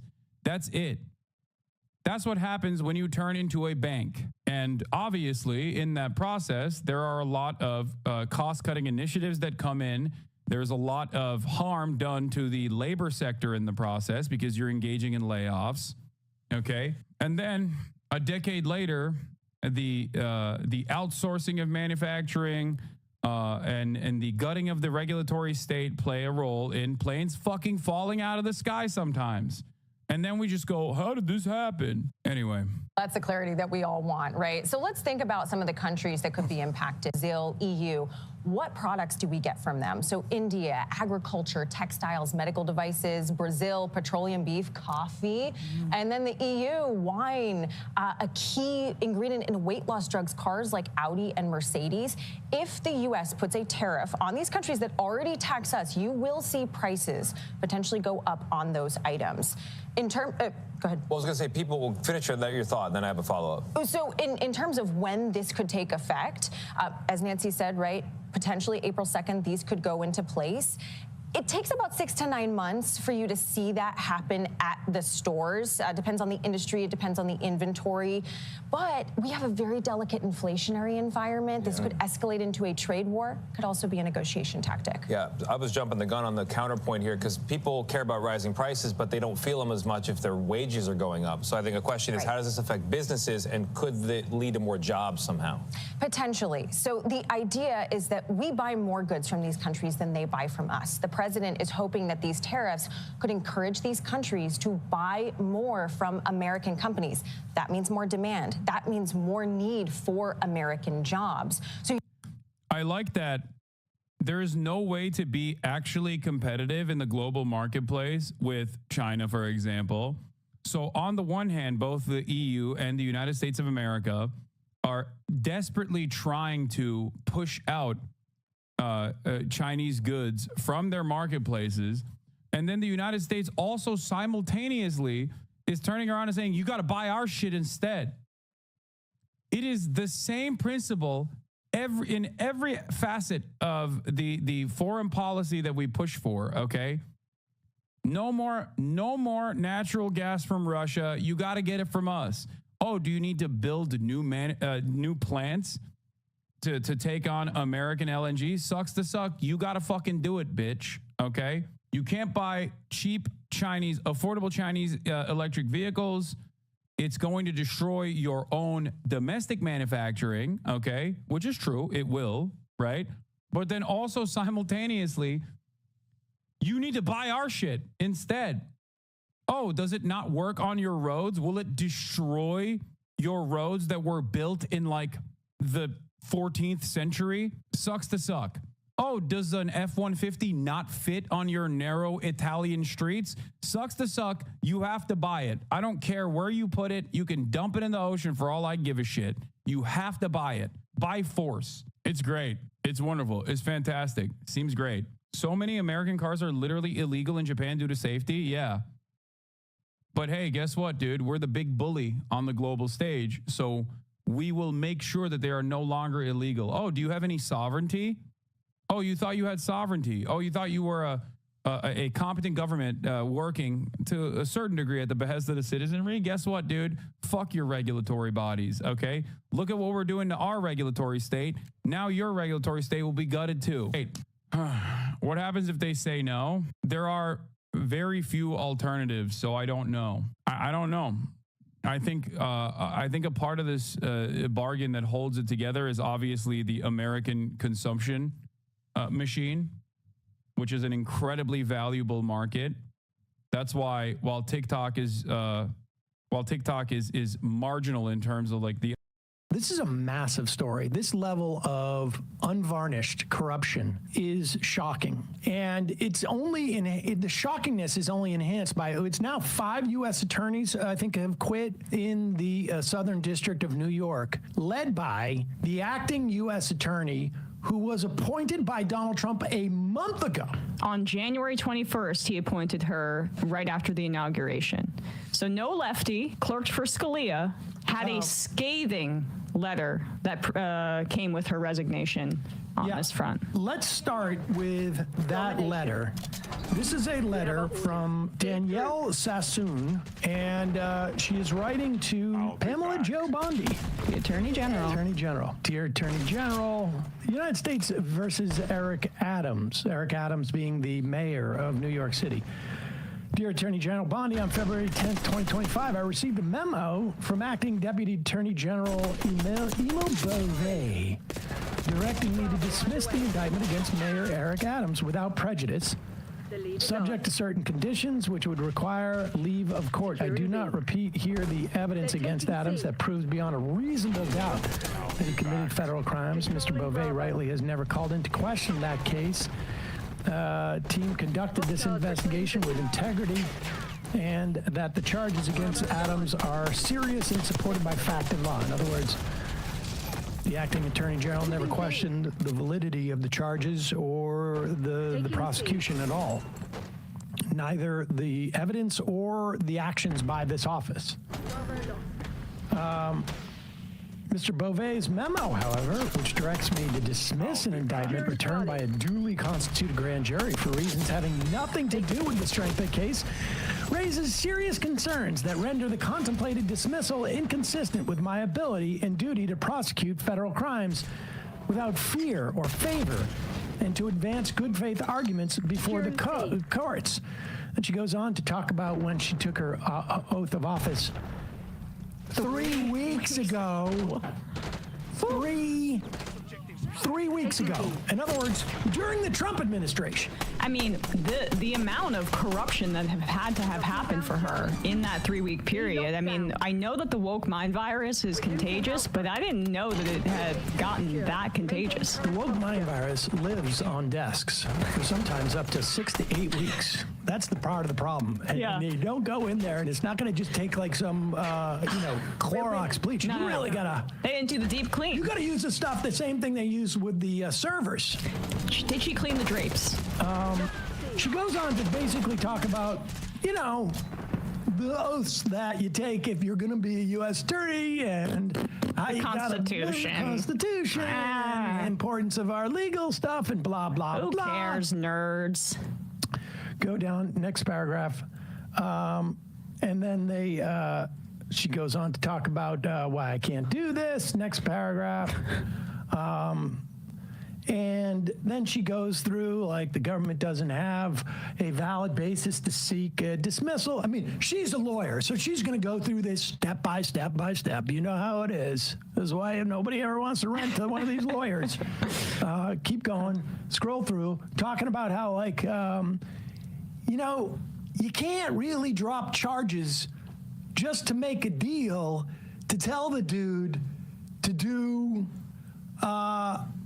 to follow the executive's policies. Like, that's not a get out of free jail free card. And go down, keep going down, and then at one point, the memo suggests that the issue is merely removing an obstacle to Adams' ability to assist with federal immigration enforcement. This is the memo she got from Beauvais. But that does not bear scrutiny, which is a lawyer's way of saying, like, but that's bullshit. Yeah. It does not grapple with the differential treatment Adams would receive compared to other elected officials, much less other criminal defendants. In other words, like, this is not, you can't do this for elected officials, and you also certainly can't do it for people who are facing criminal charges. And then the next paragraph, she writes, rather than be rewarded, Adams' advocacy should be called out for what it is, an improper offer of immigration enforcement assistance in exchange for a dismissal of his case. So in other words, boom. Now, Adams met with the U.S. Attorney's Office, with the DOJ. And apparently, and this is such a coincidence, Adams' attorney has also represented Trump in the past. What? And other people associated with Adams have represented Elon Musk in the past.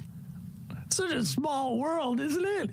And they went in to talk to Beauvais, and apparently Beauvais said, like, I'll take this deal, which was Adams saying that, I'll do whatever you want, sir, in terms of immigration. I'll throw New Yorkers under the bus.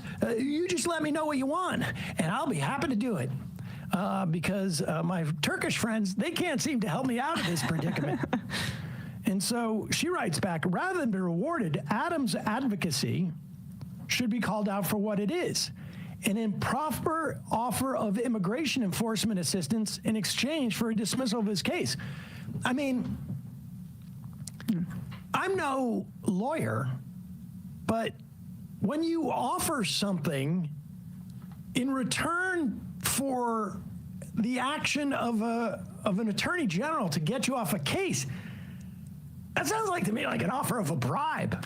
Well, like, it doesn't necessarily, like, I know, like, if Adams went in there and said, here's $25,000, drop the charges, well, that's obviously a bribe. And if you went in there and said, like, here's a watch, right? That's obviously a bribe. Obviously. But what if it's something like, here's it has no value, but I know President Trump is a huge fan of I don't know, of this actor on Broadway. Nobody else seems to value this, but here's a signature. Has no monetary value, but it's something that they want. Something that he would value. I don't know. Maybe not technically, not under this Supreme Court, but it sure feels like that. Although Mr. Beauvais disclaimed any intention to exchange leniency in this case for Adams' assistance in enforcing federal law, that is the nature of the bargain laid bare in Mr. Beauvais' memo. Exactly. Now, this is crazy because I never, will you click on that? Yeah, click on that. I never ever read footnotes. But if you can see, go back up there. You can see right there where Bradley's got the cursor. There's a little 1 there. That's a footnote. Now, I never read footnotes. I'm too lazy for that crap. But in this instance, it really is worth reading. So here it is. As she writes, although Mr. Beauvais disclaimed any intention to exchange leniency in this case for Adams' assistance in enforcing federal law, footnote 1, let's go down to that. I attended a meeting on January 31st, 2025. Let's see. That's only 14 days ago. Gosh, maybe her memory's off. With Mr. Beauvais, Adams' counsel, and members of my office. Adams' attorneys repeatedly urged what amounted to a quid pro quo. Boom. Emma, I know you were forced to take Latin. Yep. Just like I was. What does quid pro quo mean? It means a bribe. But literally, it means this for that. Oh, okay. That's weird. What amounted to a quid pro quo, indicating that Adams would be in a position to assist with the department's enforcement priorities only if the indictment were dismissed.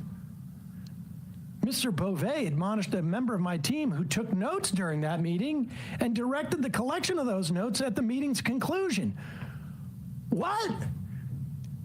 Is she saying that Mr. Beauvais attempted a cover-up of what was being discussed there by collecting notes and chastising people for taking notes? That seems super weird. Incidentally, this is from the Trump-appointed Federalist Society U.S. Attorney. Scalia clerk. That's not the only letter. This one is from a guy named Hagen Scotton. That's a real name, Hagen Scotton. And he writes to Mr. Beauvais. He also, an assistant U.S. attorney in that same office. Mr. Beauvais, I've received correspondence indicating that I refused your order to move to dismiss the indictment against Eric Adams without prejudice, subject to certain conditions, including the express possibility of reinstatement of the indictment. What has happened here is, you may have heard of the Saturday Night Massacre during the Nixon administration, where Nixon was trying to order his attorney general to do illegal things. And his attorney general said no, and then nobody said no, and Archibald Cox said no, and then they found some low-level flunky to ultimately do it. This is the situation they got here at the U.S. Attorney's Office. Yep. Because 5 people resigned, rather than to moved to dismiss the indictment against Eric Adams. But that flunky that you describe is now the Attorney General of the United States, like in the sense that these people are resigning, right? But Pam Bondi for Donald Trump is the flunky. Trump said do this in charge. Yes. Bondi did it, and Beauvais did it. I mean, they're all doing it. And Beauvais, right? Yeah. And so he says, I received the correspondence indicating that I refused your order to move to dismiss. And he writes, that is not exactly correct. The U.S. Attorney, Danielle Sassoon, never asked me to file such a motion, and I therefore never had an opportunity to refuse. So he wants to make it clear he never refused to file that motion because I never was asked to do it. Then he goes on. But I am entirely in agreement with her decision not to do so for the reasons stated in her February 12th letter to Attorney General. In short, the first justification for the motion, that Damian Williams' role in the case has somehow tainted a valid indictment supported by ample evidence and pursued under 4 different U.S. attorneys, is so weak as to be transparently pretextual. In other words, your attempt to make it seem like there was something wrong with this case is total BS. The second justification that you added is worse. No system of ordered liberty can allow the government to use the carrot of dismissing charges or the stick of threatening to bring them, again, to induce an elected official to support its policy objectives.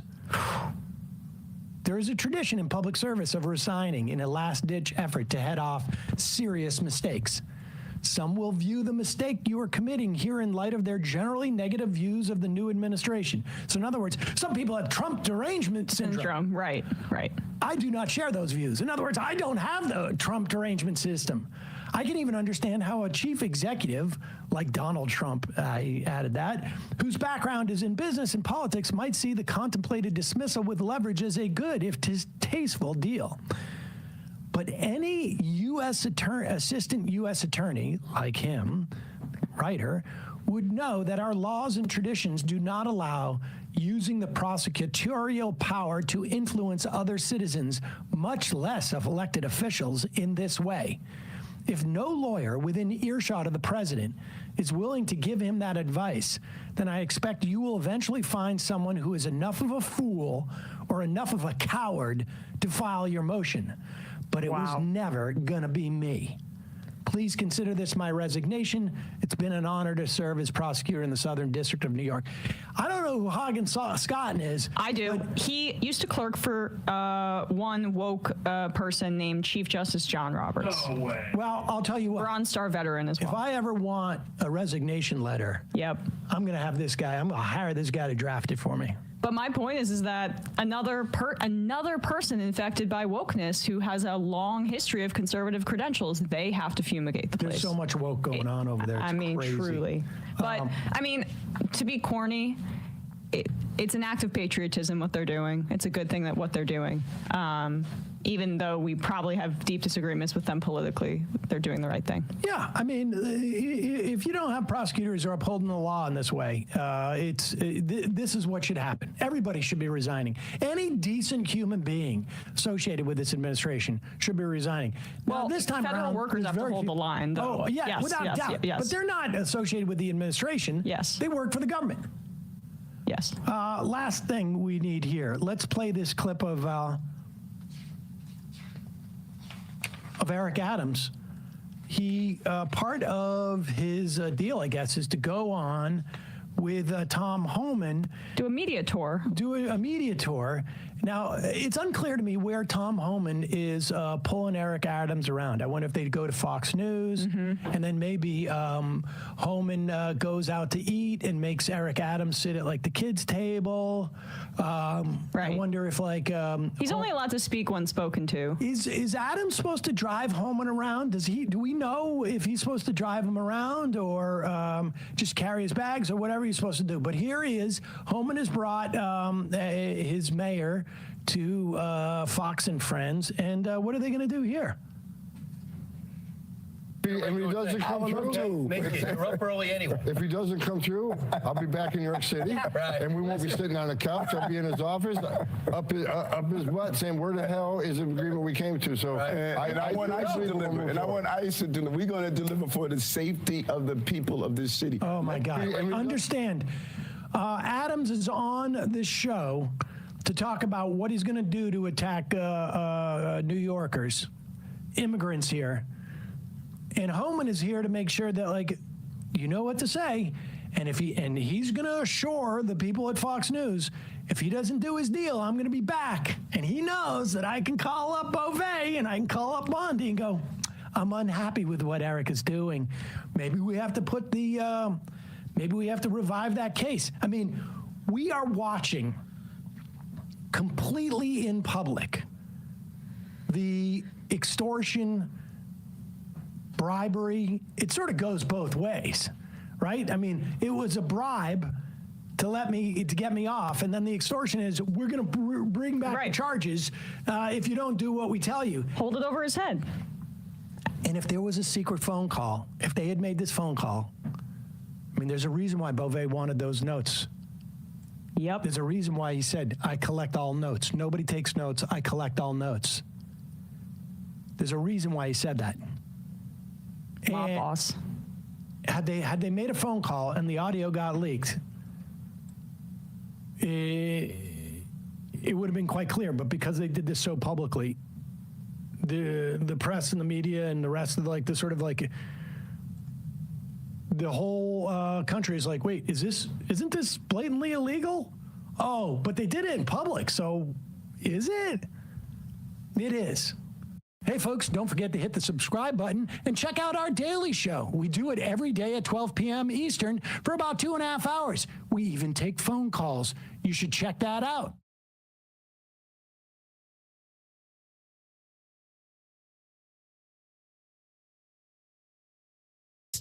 Like regurgitating the same like cynical drivel I've heard dozens of times.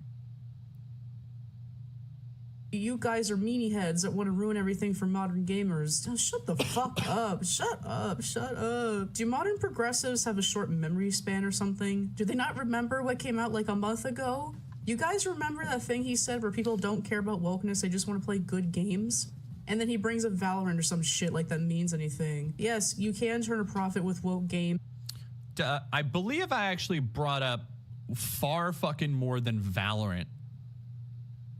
I don't remember where it was in the video, but I brought up like all of this shit that Synth would call woke from games like Grand Theft Auto and Call of Duty and all this other stuff that doesn't stop them from selling. It's Valorant and Marvel Rivals hadn't come out yet, so it wasn't that, but that's a great example. Overwatch. The fuck else? There was another one, another big one. I don't remember what it was. Doesn't matter. Every now and then, if you flip the coin well enough and you make it subtle enough and the game appeals to casuals, yes, you can make a profit.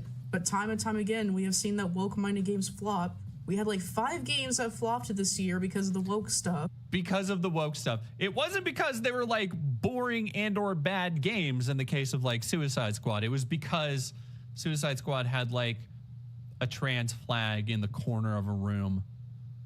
Wasn't because it was like a boring 30-hour grind fest that had nothing in common with a cemented game design legacy from the Arkham series. Like that wasn't it. It wasn't because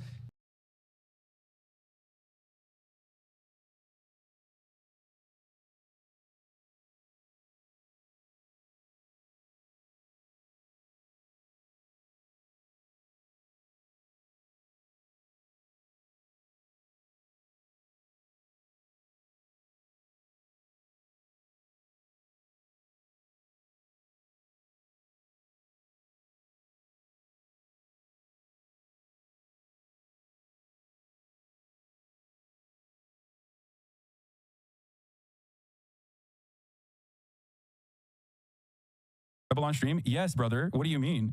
Excuse me. Of course I'm about to have a... I'm a journalist, okay? This is journalism. It's so weird. It's so weird. Motherfuckers want journalism, and when I'm trying to do journalism, they go, why are you doing that? Bro, you are going to get banned? I think it would be ridiculous to do that. Hassan now has the opportunity to express his journalist. Okay, so the guy is not a hoofy. He clarified this after this. Hassan thought that he was not. Not that it would have been wrong for Hassan to bring on a hoofy to talk to, for multiple reasons. For one, the US government hadn't even declared, not that the US government's designation matters aside from legal consequences, but at this time the US government had not declared them a terrorist organization. It only did so in retaliation for the anti-Israel blockade. Like literally, that's the only reason they did it. Just geopolitical weaponization of the terrorism list, obviously. Proving to you right there how fucking worthless it is. But the guy is not a hoofy. He's clarified multiple times, I am not a hoofy, I am just a Yemeni citizen. So saying that Hassan said he was a hoofy, so that means he's a hoofy. People on TikTok call him a hoofy, so that means he's a hoofy. He's not. But if he was, it would still be fine to talk to him. Especially since Ethan has not even explained to us what exactly makes them terrorists. What terrorist attacks have they carried out? What is it? Aside from like Saudi Arabian articles about slavery. Dick chops to get his boots on the ground and show us just how good of a reporter he can be. I'm doing journalism, chat. Does he know what One Piece is? He's been watching it since he was a kid. The whole way! The whole reason why he started asking him these dumb questions about anime is because during the interview, it came up that the guy wasn't actually a hoofy. You know, he was expecting to be able to talk to him about the situation in Yemen, about like the group's perspective and stuff. And then it turns out he's actually just a no one. He's just a kid. So it turned into a conversation with a Yemeni, basically, a random Yemeni 19-year-old. And yeah, he's treating him like a fucking human being. That bothers you, doesn't it, Ethan? It fucking hurts you when an Arab person is treated like a human instead of a fucking, like, innately anti-Semitic demon to be crushed, doesn't it? Yeah. That's sick. Yes. We love you too, man. Big time. Yeah. I love you. I love you so much. We're big fans of the Yemeni music videos. You can tell them that. I want to ask him about the knife. The knives are sick. What's up with the knives? You know, the curved knives. If one of those knives comes He's asking a Yemeni man about Yemeni culture. out in front of you, it's not going back until it has blood on it. Oh, okay. My bad. Well, I mean, I think it's cool, though. That's so crazy. So they're just chilling with the captains? Like, I don't understand. The crews on these ships, and they like win them over with their charm, and they make them hate America and the U.S. government. That's so funny. I'm a journalist, okay? This is journalism. It's so weird. It's so weird. Motherfuckers want journalism, and when I'm trying to do journalism, they go, why are you doing that? Ethan Klein has two strategies. Flash headline on screen, act like it proves what I said, when half the time the headline contradicts him or is just fake bullshit. Play clip, act like it's self-evidently bad without explaining how it's bad. Wow, incredible, dude. What do you mean? I'm just chilling. We're just vibing. Yeah, we're just vibing. We're vibing big time. Hassan uncritically interviewed this kid for about an hour. It was the most brazen display of disgusting terrorist propaganda that I have. What the fuck, dude? You have done nothing to show that this kid is a terrorist or that the Houthis are maybe ever seen in Western media. Which is what has happened associated with the Houthis. Does he know what has happened to any of the crews? Like I heard they. Hassan almost asked a good question, but it's actually leading to the most obscene part of this interview. He's saying he hasn't spent much time with Chinese people, but one of the captain was Chinese, and he did qat with them, and he danced some music with them, and he was vibing. So he likes him, yeah. So, I mean, what? That's so crazy. So they're just chilling with the captains? Like, I don't understand. Ask yourself, why is he able to hang out with the captain and the crew of this pirated ship? Why would he? Ask yourself. He fucking didn't. There is not a single Chinese captain. No captains of any of the captured ships, any of the crew were Chinese. This is just bullshit. This was debunked literally months ago. What actually happened is that this guy mistranslated what he was saying. Multiple Arabic speakers said, he said he's Yemeni. He never said that he was Houthi. And he said that the Houthis were Yemeni, not that he is Houthi, okay? That's one thing. Ethan claims that this guy hijacked the Galaxy Leader, which, just to be clear, it would be good if he had done that. God bless him if he had done that for Palestine. God bless him if he had helped to carry out a blockade for Palestine. But unfortunately, he had not. What actually happened is that this guy, at most, paid as a civilian to go to the Galaxy Leader, which was turned into a tourist attraction that anyone could pay to tour.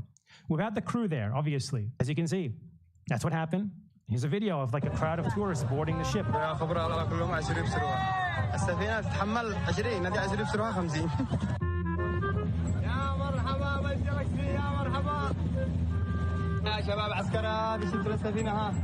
I would not want to go up that ladder. Fuck, man. But anyway, as you can see, this is tourists boarding the ship. Rashid never met the crew. What he did see was he saw a TikTok of a couple of Asian-seeming people, which was falsely captioned as the captain of the Galaxy Leader. This is not the captain of the Galaxy Leader. The captain of the Galaxy Leader is not Chinese, so none of the captains are Chinese. The captain of the Galaxy Leader is Bulgarian. Here is a video of the Galaxy Leader captain being released. He looks nothing. He doesn't even look Chinese. Look at him. That's him. Does that guy look Chinese to you? No, he's not. This is a 19-year-old kid who was mistranslated as having participated in these hijackings himself when he had not, as having met the crew himself when he had not. If anything, he lied and embellished and pretended that he had met the crew for the sake of an interview. Because he's fucking 19 years old, when what he had done was he saw a TikTok that had nothing to do with the hijackings anyway, of just an Asian-looking man, like, doing Yemeni stuff with Yemenis. That's all. This was shown months ago. This is from October. Ethan Klein knows this. He chooses to ignore it, to falsely present this guy as a member of the Houthis and a terrorist, which even if he had participated in these hijackings, he wouldn't be a terrorist. In fact, he'd be a fucking hero. It's not terrorism to participate in a blockade designed to put pressure on a country and its allies committing genocide. Give us a fucking break, dude. We even have access to that. Hassan knows why. Of course, he is a Houthi terrorist. Instead of he is a Houthi terrorist. You are just, everything you're saying here is incorrect. Challenging him and demanding more details about these kidnapped and missing people, he just runs defense for this guy, acting like he doesn't know why that would even happen. He's saying that they win over the crews on these ships, and they like win them over with their charm, and they make them hate America and the U.S. government. Like, he just takes everything that this guy is saying as if it's coming from him and his own personal participation. That's so funny. And it's not. It is super funny, the idea of kidnapped crew members who are being forced, probably at gunpoint, to do some death to Americas and maybe some curse upon the Jews. And he's just making shit up now. That never happened. And frankly, the callous disregard for the well-being of the literal hostages. Oh my God, why you pretend that you give a shit about any of this, dude? You don't fucking care about this. You just care about covering for Israeli genocide. Just give us a fucking break. Liberate yourself from having to lie so much and just tell us what you really believe. It would be such a weight off your chest, Ethan Klein. Anyway, so let us analyze the actual facts here and determine who is and who isn't a terrorist. Rashid al-Khalidi, the Houthi guy who Ethan is slandering and defaming here, not even a member of the Houthi organization, not that the Houthi organization are terrorists, certainly not by the standards that Ethan used here or the evidence that he provided here. No evidence that he has ever participated in anything that can even remotely be construed as a terrorist action. No evidence of membership in anything that even remotely can be construed as a terrorist organization. What has he done? Posted tweets about killing Zionists. He went on a tour of a captured ship. That's really about it. He's also Arab. I guess we can't forget that. That's a really big thing for Ethan Klein. He's also Arab. We can't forget that. Now, okay, let's compare that to Gila Klein. As we went over earlier at the beginning of this, Gila Klein joined the IDF. You can say that she was conscripted. I mean, that's a bullshit excuse. I don't think any of you who use that excuse would say that someone who was conscripted into ISIS is not a terrorist. But okay, let's accept that. But okay, let's accept that anyway. Well, she had a desk job like in Tel Aviv, far from the front line, but she found that boring. She found her little shitty job in the terrorist organization, the IDF, boring. So she asked them to transfer her to a job where she was way more connected to the actual terrorism. She asked them to transfer her to the West Bank. She got her wish. She was transferred to the West Bank, where she became a crucial logistical and organizational employee under the regional commander in charge of terrorizing the Palestinian people of Ramallah. There, she even volunteered to go on a raid because she wanted to see firsthand the terrorism of the organization that she was a part of. Let's ask questions here. Crucial and important questions. Would Ethan Klein consider by his standards that like a member of like the Houthi military wing, who like was a secretary who did crucial work to enable their military operations, as Gila Klein did, would he say that person is not a terrorist? He would not. He would think they're a terrorist. So by like any reasonable standard and by Ethan Klein's own standards, Gila Klein should absolutely be a terrorist. The IDF is the world's #1 terrorist organization by a fucking country mile. They carry out way more terrorism than any other organization. She does not have the excuse of just being conscripted because she specifically asked to stick closer to the action in this case being terrorism. She also doesn't have the excuse of just not being combatant because obviously it's not only the combatants who are terrorists. You know, ISIS needs secretaries, and the IDF is way worse than ISIS. So let's just summarize our findings here regarding who is and who is not a terrorist. Rashid, no proof of membership in any remotely terrorist organization. No proof of participation in anything remotely considerable terrorist actions. Is Arab. Ethan Klein says he's a terrorist. Gila Klein, confirmed member of IDF terrorist organization. Found her role in terrorist organization not exciting enough. Asked for transfer to area closer to terrorist attacks against victims. Volunteered to participate in terrorist attack where hostages were taken is Israeli. Ethan Klein says she's not a terrorist. Now, I don't want to make any accusations of racism or anything here. You know, I don't want to accuse Ethan Klein of being a racist. Ethan Klein is a racist. Obviously, if any of these two people is a terrorist, it's Hila Klein 1,000 times over. She's a confirmed member of a terrorist organization. She has been confirmed to have volunteered to go on a terrorist raid where hostages were taken by the terrorist group. And for the other guy, there's no evidence of anything ever remotely approximating that. The only really deciding factor here that Ethan Klein could possibly be using to determine that Hila isn't a terrorist and Rashid is that he's an Arab. So we'll just assume that that is his standard. Arab equals terrorist, Israeli equals not terrorist. It's that simple. And even if the claims that is made about him were true, he wouldn't be a terrorist. It's a heroic thing to carry out a blockade against a genocide, especially for Yemen. Like, Yemen is such a destroyed and downtrodden country. It is embarrassing to all of us that one of the countries that have done the most to fight the genocide in Gaza is a country that has just barely escaped a Saudi-American Israeli genocide that has lasted a decade, in which around 400,000 people were murdered. It's insane, absolutely insane, that those people have done more than the rest of us. And it's even more insane that dickhead scum like this denigrate them for it while claiming to be pro-Palestine. This guy has never seen a pro-Palestinian action that he was not against.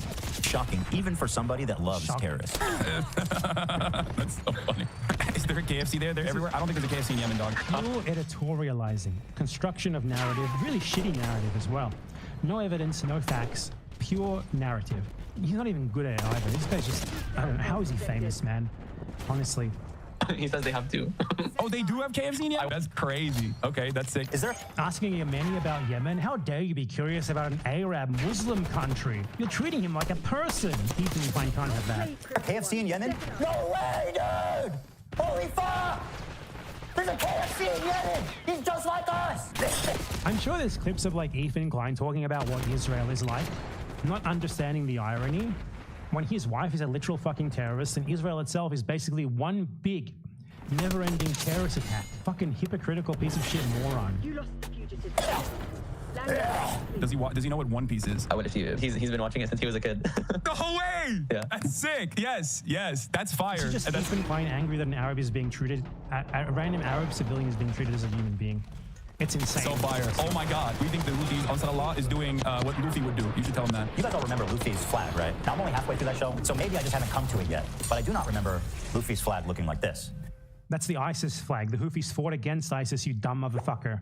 Predictably, there was some blowback after this interview, and Hassan went immediately into damage. American imperialists and Zionists like you who just want to delegitimize anything that is even remotely pro-Palestine because you support genocide. Control to rewrite history. He said that he was just simply a Yemeni person and not a Houthi. Yeah, I mean, we don't even know if he's a Houthi or not. He's a teenager in Yemen. The dude is neither a Houthi nor a terrorist.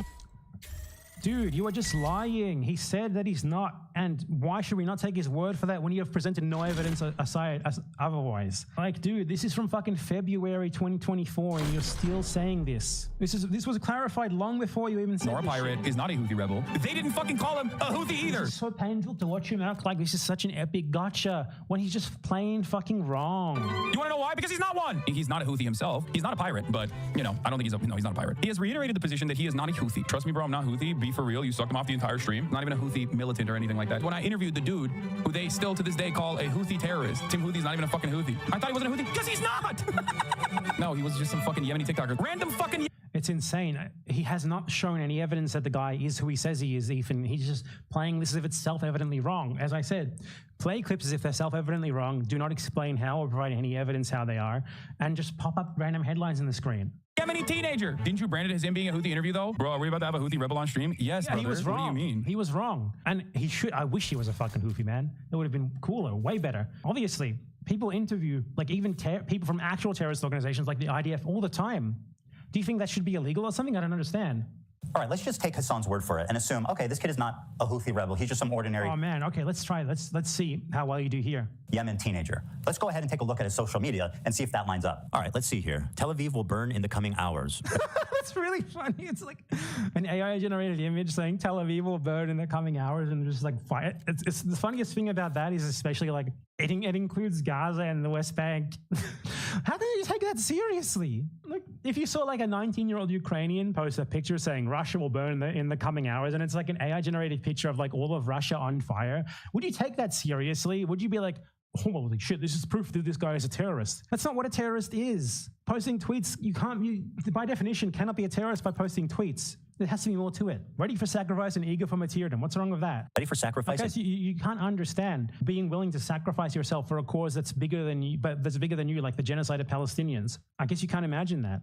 Eager for martyrdom. This guy just sees words like sacrifice, martyrdom, and he's like, Arab terrorist. Maybe he's talking about football. Here he is singing a song with the words, "Do you threaten us with what we are waiting for, son of a Jew?" Meaning of Houthi is That's like the one best thing that he has about him. As I said earlier, in the context of these countries that are literally terrorized by fucking Israel, what do you expect their population to think a Jew is? The only Jews they even know of is like Israel says it's Jewish and it terrorizes them and others. What the fuck do you expect, dude? If you're against anti-Semitism so much, you should be against Israel. Title, and it's not something to fear, but for the Jews, they are very... Even if we were to take these social media tweets at face value, even if we were to accept this guy's like a born anti-Semite, like he holds up the protocols of the Elders of Zion and he loves Adolf Hitler. Let's assume that. Hassana is not responsible for his social media posts that he posted after the interview. There's fuck all to do with it. That's even aside from the analysis of like, why would people in the Middle East downtrodden by fucking Saudi American Israeli imperialism hate Israel? Why would they associate the word Jewish with Israel? You don't even analyze that. You're not incapable of analyzing that. You're too fucking stupid. Afraid of this title. The execution we will carry out on all Zionists with the lovely depiction of a man... Zionists, not Jews. You see how he has to change words sometimes? Impaled through his asshole and out of his mouth with a pike. Or how his... So would it be wrong to say this is the execution would be carried out on all Nazis? Would you be against that as well? I don't think you would. These are both abhorrent ethno-nationalist genocidal political ideologies. Don likes to say it, a pike for a cut. Okay, why would he retweet this article called Houthis use social media to boost global prominence and support? Israel falls. Wait for the new operation in Tel Aviv. The Jaffa drone, which knows... He retweeted an article? Israeli defense can stop. The ships we bombed and sank. I know the red arrow is supposed to be a cool military Hamas thing. This is a butt plug. Just saying. To every... That's very funny. Zionist, I will put this into your stomach. And let me state the... None of this is wrong for him to post. Good on him. I hate Zionists too. And Zionist is clearly interchangeable to this guy. Oh. It's interchangeable to you.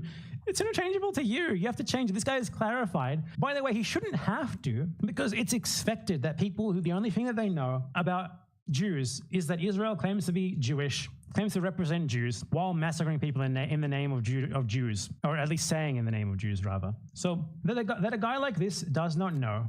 He's not enlightened on the difference between Zionists and Jew when he's a fucking 19-year-old from Yemen who spent most of his life in a country ravaged by Saudi American Israeli imperialism, one of the most poor countries in the world as a result of that he did not know how to differentiate between Jew and Zionist. Like, that is literally like the definition of woke scolding. If there's ever a better usage of that term, it's here. Like, of fucking course he's not going to be so enlightened to know the difference, you dumb fuck. But you know what? He's learned from the experience. He's posted. Like, he's clarified that he knows the difference between a Jew and a Zionist now. I do not hate Jews. I hate every Zionist who kills children. Even if he is Muslim and does what Israel does, we will all be against him. The Zionist tries to hide behind the Christian or the Jew, the innocent. We understand everything. There are Jews who are with us and there are Christians with us. When we say Zionists, we do not mean the Jew or the innocent Christian. We mean the ones who kills children. So yes, this is a 19-year-old who has learned the distinction between Jew and Zionist as a result of him engaging with people that are all around the world. And what's more than what we can say for Ethan Klein? You should be ashamed that a poor 19-year-old in a country ravaged by Saudi, Israeli, American genocide for the last decade can do this, but you can't. We should not expect him to know this stuff. We should not expect some random teenager from the poorest country in the world to be able to meaningfully distinguish between Jew and Zionist when Israel claims that those two things are the same all the time, when that's all that he knows about Jews. It's fucking ludicrous that you do. There's a great article by this in the Palestinian context by Mohammed Al-Kurd, which also applies to the wider Middle East as well. It's called Jewish Settlers Stole My House. It's Not My Fault They're Jewish. Google it and it'll show up. It's about this bullshit weaponization of anti-Semitism against people who are victimized by Israel and who take it at its word when it says that it's Jewish. As he says here, I'm tired of the pearl-clutching pretense that should such animosity exist, its existence would be inexplicable and rootless, because obviously it can be explained by this linkage between Israel saying we're doing these horrible acts in the name of Jews, and people seeing them, taking them at their word. And most of all, I'm tired of the false equivalence between semantic violence and systemic violence. That's what Ethan Klein is doing here. He's like, look at this guy, right? This guy, he uses words wrong. He's a 19-year-old who doesn't know the difference between Jew and Zionist. Oof. what a terrorist. Like equating like terroristic violence with someone posting on social media a song which says son of a Jew. Israel is a country that massacres Palestinians, that genocides them while saying we're doing this in the name of Jews. We're doing this for Jewish people. We're doing this in the name of Jewishness. As someone who's supposedly against anti-Semitism, that should cause you infinitely more worry than a 19-year-old Yemeni taking that country at its word. And it's disgusting that you're too fucking stupid and callous to notice this stuff. Okay, but hating Jews doesn't make you a Houthi. Are you a soldier? Yes. Well, that seems pretty definitive. You know what makes you a random fucking response to a comment on Instagram? A Houthi? Being a Houthi. At least one of the two of them is being honest about it. So it's obviously totally ridiculous that Ethan just completely ignores like 5 different tweets and videos from this Yemeni kid where he clarifies very clearly that he is not a member of the Houthis and he is not a military guy or a soldier of any form and just a civilian. Instead, he just shows a response to an Instagram comment in a language that he doesn't speak, where he gave a one-word reply. That obviously does not outweigh the other times where he clarified this in detail. And Ethan had to skirt around that and not even show his audience it, because obviously he knew that if he did, they'd be like, well, that Instagram comment is not better evidence than all the other times that he talked about this in detail. It's pure intentional manipulation and lying. It's slimy as hell, and I mean, it's Ethan Klein, so what do you expect? But anyway, so guess what? What if I told you that Ethan Klein has outright said that Hila Klein was a soldier and not a secretary? What if I told you that using Ethan's own standards, we can say that Hila Klein was not just a secretary in the IDF terrorist group, but a soldier? Because Ethan himself has said that before. Here's a nice little clip where Ethan outright says so. Here's a nice little clip where Ethan outright says so back before it became inconvenient for him to admit it. Back before he realized, maybe it's not actually a positive thing to have been in a terrorist group, and maybe I should start saying she was a secretary instead. Sort of spring break. I fucked like crazy. What was your experience? No, I met Hila there. I know. I was gonna say your experience was a little bit different. I was a young kid, dude. I was out there. It was my first trip out by myself. And Hila was a soldier in the Israeli army. Hila was a soldier in the Israeli army. By even standards, this is like incredible, dispositive, irrefutable evidence. So we're going to go along with it. Hila was irrefutably a soldier in the Israeli army. If that Instagram post by Rashid is like smoking gun evidence of him being a Houthi soldier, then this is smoking gun evidence of Hila being an IDF terrorist soldier. But wait, there's more. Hila has not been entirely forthcoming about her actual role in the IDF. She was a member of the Kafir battalion, which she transferred to. Remember, she had a nice desk job in Tel Aviv, but she found it boring, so she decided to transfer to an actual combat battalion that terrorizes Palestinians in the West Bank, and that was this Kafir battalion. You can see here that Hila Klein has the Kafir battalion beret. How do you get the beret? Very simple. You do 8 months of combat training. As it says here, Kafir recruits must complete 8 months of combat training in order to be received into active service. So, Hila Klein was not simply a secretary, right? Like, she was not just on the base as a secretary with no combat training, nothing whatsoever. No. She underwent 8 months of training in a terrorist training camp. So Ethan Klein acknowledges that she was a soldier. Outright, he said that she's a soldier, and given the standard of evidence that he used for Rashid being a soldier, this is way better evidence of that. So she's a soldier, she's not a secretary. Ethan Klein's standard of evidence being applied here to his own words. Tit for tat, my friend. And the beret that she carried in that picture evidences the fact that she underwent at least 8 months of training in an IDF training camp. That is a terrorist training camp of a notorious global terrorist organization. Way, infinitely worse than anything the Houthis have done. Like, Jesus Christ, the list of terror attacks of the IDF is fucking endless every single day. Another dozen kids massacred by Israel. Ethan, looks like slandering random Arab kids didn't go too well for you, and it made us actually look into your own terrorist wife's background and what you yourself have said about her in the past, and what the evidence in the photos of her proudly serving in this terrorist group show. The whole way! Yeah. That's sick. Yes, that's fire. That's so fire. The FBI's most wanted terrorists, and one of them is fucking, what's her name? That's Assata Shakur. Isn't that Assata fucking Shakur? Dude, I'm pretty sure that's Assata Shakur. Ethan Klein thinks that if the USA says so, it goes. Like, Ethan Klein genuinely, from the quality of sourcing that he's done, is that, like, if someone has said something anywhere at any point, it makes it true no matter who they are, no matter what the evidence for it is. That's like the level of his citation and stuff here. Oh my God, you think the Houthis is doing what Goofy would do? They're tweeting an image of a Jewish person on a pike. I don't understand why this problem can't be approached with nuance. Jewish person on a pike. It said Zionist. Because he is a teenager in Yemen, dude. Talk about the bigotry of low ex. Why did you stop him from being able to explain what he meant by that? Is it because it would ruin your entire fucking thing here? Because I'm sure he was just about to say, like, the Middle Eastern context, what these people know about Jews is that Israel says it does everything it does in the name of Jews. That's all that they know about Jews. And you stopped him when he was clearly about to explain precisely that, as I have explained here, because you know you can't deal with the fucking argument. All that you can do is narrativize. You need to strategically exclude everyone who's debunked you to be able to form a narrative where you come off looking even remotely okay.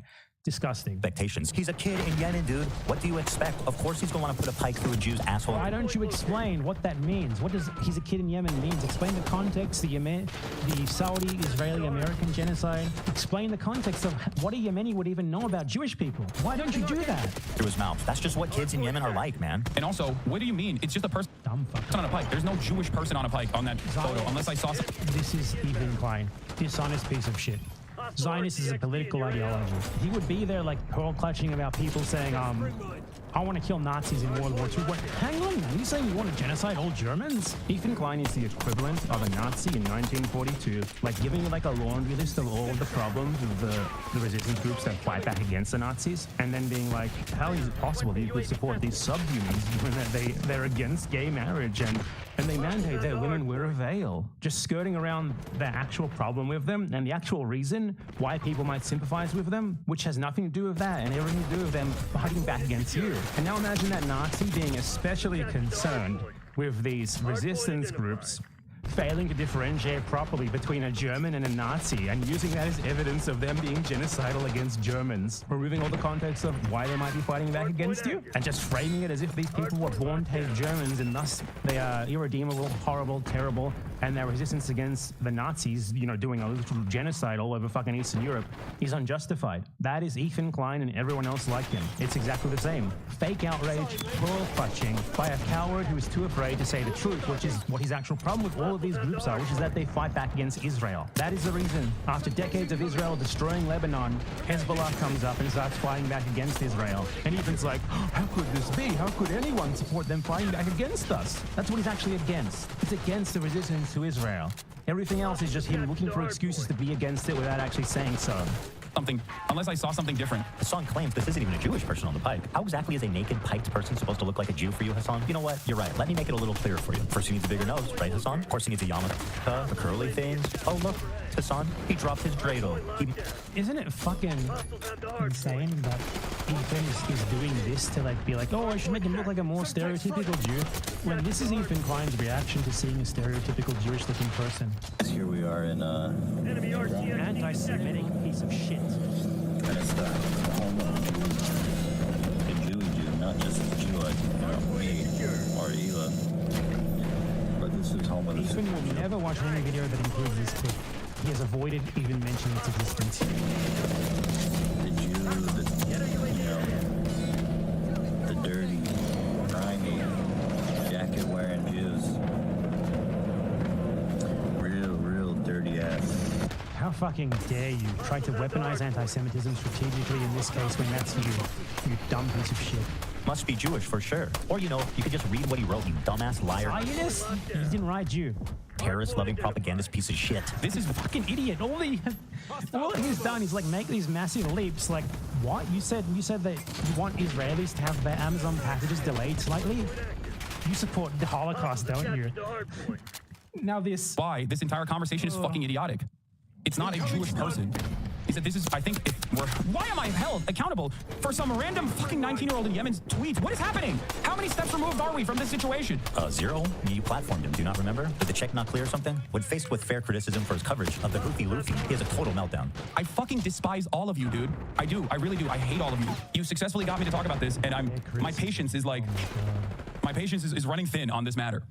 The endless selfishness, the untapped well of American selfishness and American... Does he just go on about this for like the next 20 minutes? It seems like it. Individualism is in full display. How is this the conversation that you want to have right now? One of the most cynical methods Hassan deploys to sidestep any criticism is to deflect to the ongoing genocide in Gaza. I've seen him do this so many times. He frames it like you are self. What do you mean deflect to the ongoing genocide in Gaza? You can't divorce the ongoing genocide in Gaza from this whole thing with the Houthis and this guy. It's specifically what the subject is. fish for trying to criticize him, no matter what the reason is, because there's a... You're criticizing him on the basis that he supposedly platformed a Houthi terrorist, as you say, because the Houthis are carrying out a blockade against Israel-related and Israeli ally-related ships. That's why you're criticizing him in the first place. It's obviously directly related to Gaza, and you're trying to delegitimize that campaign because you support the Gaza genocide and you're against all action against it.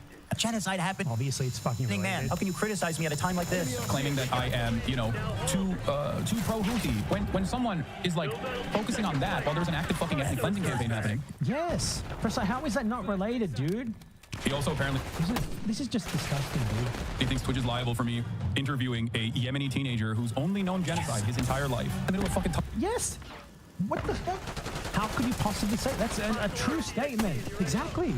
The Saudis have carried out genocide in Yemen. This guy's 19. He would have been 9 when it started. You started your video. You started your fucking video. I have to save the timestamp. 52:55. You started your video by just throwing out the word genocide in regards to China without doing anything to even remotely prove your claim. Do you need to be reminded of that? Why is he defending China's genocide of their Muslim population? How did...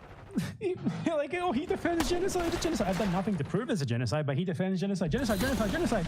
And then now you're like, you do this epic edit where you're like, how dare he mention a genocide in Gaza in relation to things directly related to, intrinsically related to the genocide in Gaza. You think that someone shouldn't use words like genocide and ethnic cleansing in relation to a genocide and ethnic cleansing? How dare you weaponize these words that factually describe what's actually happening? Says Mr. Pro-Palestine. What a joke. I'm just honestly sitting here right now thinking like, is there another 50 minutes of this seriously that I'm gonna have to go through here? Oh man, it's so painful. This hurts. It's so... I don't know if I can stand fact-checking literally every little thing. Like, he flashes a headline on the screen for 2 seconds. Should I really have to fact-check that? He hasn't really gone into it at all. He hasn't actually explained how it proves his claims. It's just like, it's taking so fucking long. And, oh man, this is just a shit show. Like, there's no substance here at all. There's nothing here. About fucking genocide. It's pure narrativization. How dare you talk about genocide in Gaza? Fuck, blow your nose, brother. Love you. Not trying to be mean. Just keep some tissue nearby and clear it out occasionally when needed. Much love. Fuck you, dude. My argument sucks? You think it justifies genocide? What are you, stupid? Everything that can be tangential. When criticized for being anti-Semitic? Oh my God, he's fucking framing the Maccabi Tel Aviv hooligans who went to Amsterdam and chanted about how much they love massacring Palestinian babies. He's framing that. He's framing like the rightful retaliation on them from Amsterdam residents for them being abhorrent, disgusting genocide supporters, as Hassan being anti-Semitic for pointing that out. That's what that turns into, like, self-evident when criticized for being anti-Semitic. Ethan, given what you think anti-Semitism is, when you say something is anti-Semitic, people should honestly assume the opposite. That's a safer bet. Jewish people are under attack is a decent way to just like drive discourse away from open genocide in Gaza. If you're so focused... That was correct. What he just said there was correct. That's what you're trying to do here. Claim anti-Semitism dishonestly to distract from genocide. When criticized for calling someone a Zionist, what's wrong with calling someone a Zionist? Nothing wrong with that, you Zionist, Ethan Klein. Doing a complete genocide in Gaza, if your sole focus revolves around... Yeah, when there's a genocide being carried out in Gaza by Zionists for Zionists, it's so fucking insane to be like, should you maybe be a bit careful with your language and not call people the hurtful word Zionist so much? That is fucking insane. He's completely correct. That people are saying you're a Zionist. Yeah, go fucking yell at streamers for not covering sufficiently. When criticized for not covering other stories, so yeah, focusing on a genocide. Whoa, you're a bit too focused on a genocide, buddy. How dare you? The ongoing... This is your criticism of him? Dude, you're making him look good. Active genocide in Gaza instead of coming in here and fucking chirping at me. It's quite a charge to just say I'm a stenographer for the Israeli government or I'm a propagandist. I don't think there's any evidence I'm either of those things. I'm curious who you think I'm doing propaganda for. While we're having this conversation, 3,000... Piers, while we're having this back and forth, 3,840 Palestinians have been ruthlessly slaughtered in the last incursion into Gaza. I feel like this is an incredibly... This is just Ethan Klein repeating with like a sarcastic sounding voice, someone stating facts about an ongoing genocide, like as if to mock it. This is abhorrent and disgusting. This is absolutely fucking disgusting. If Ethan Klein is like so ready and willing to just offhandedly discount someone bringing up a fucking full scale, like physical elimination genocide being carried out like before our eyes like this, like and mock it How the hell does he possibly get off on being like, I don't think you have enough sympathy for the poor Israeli victims of the Palestinians they colonized? Like, what a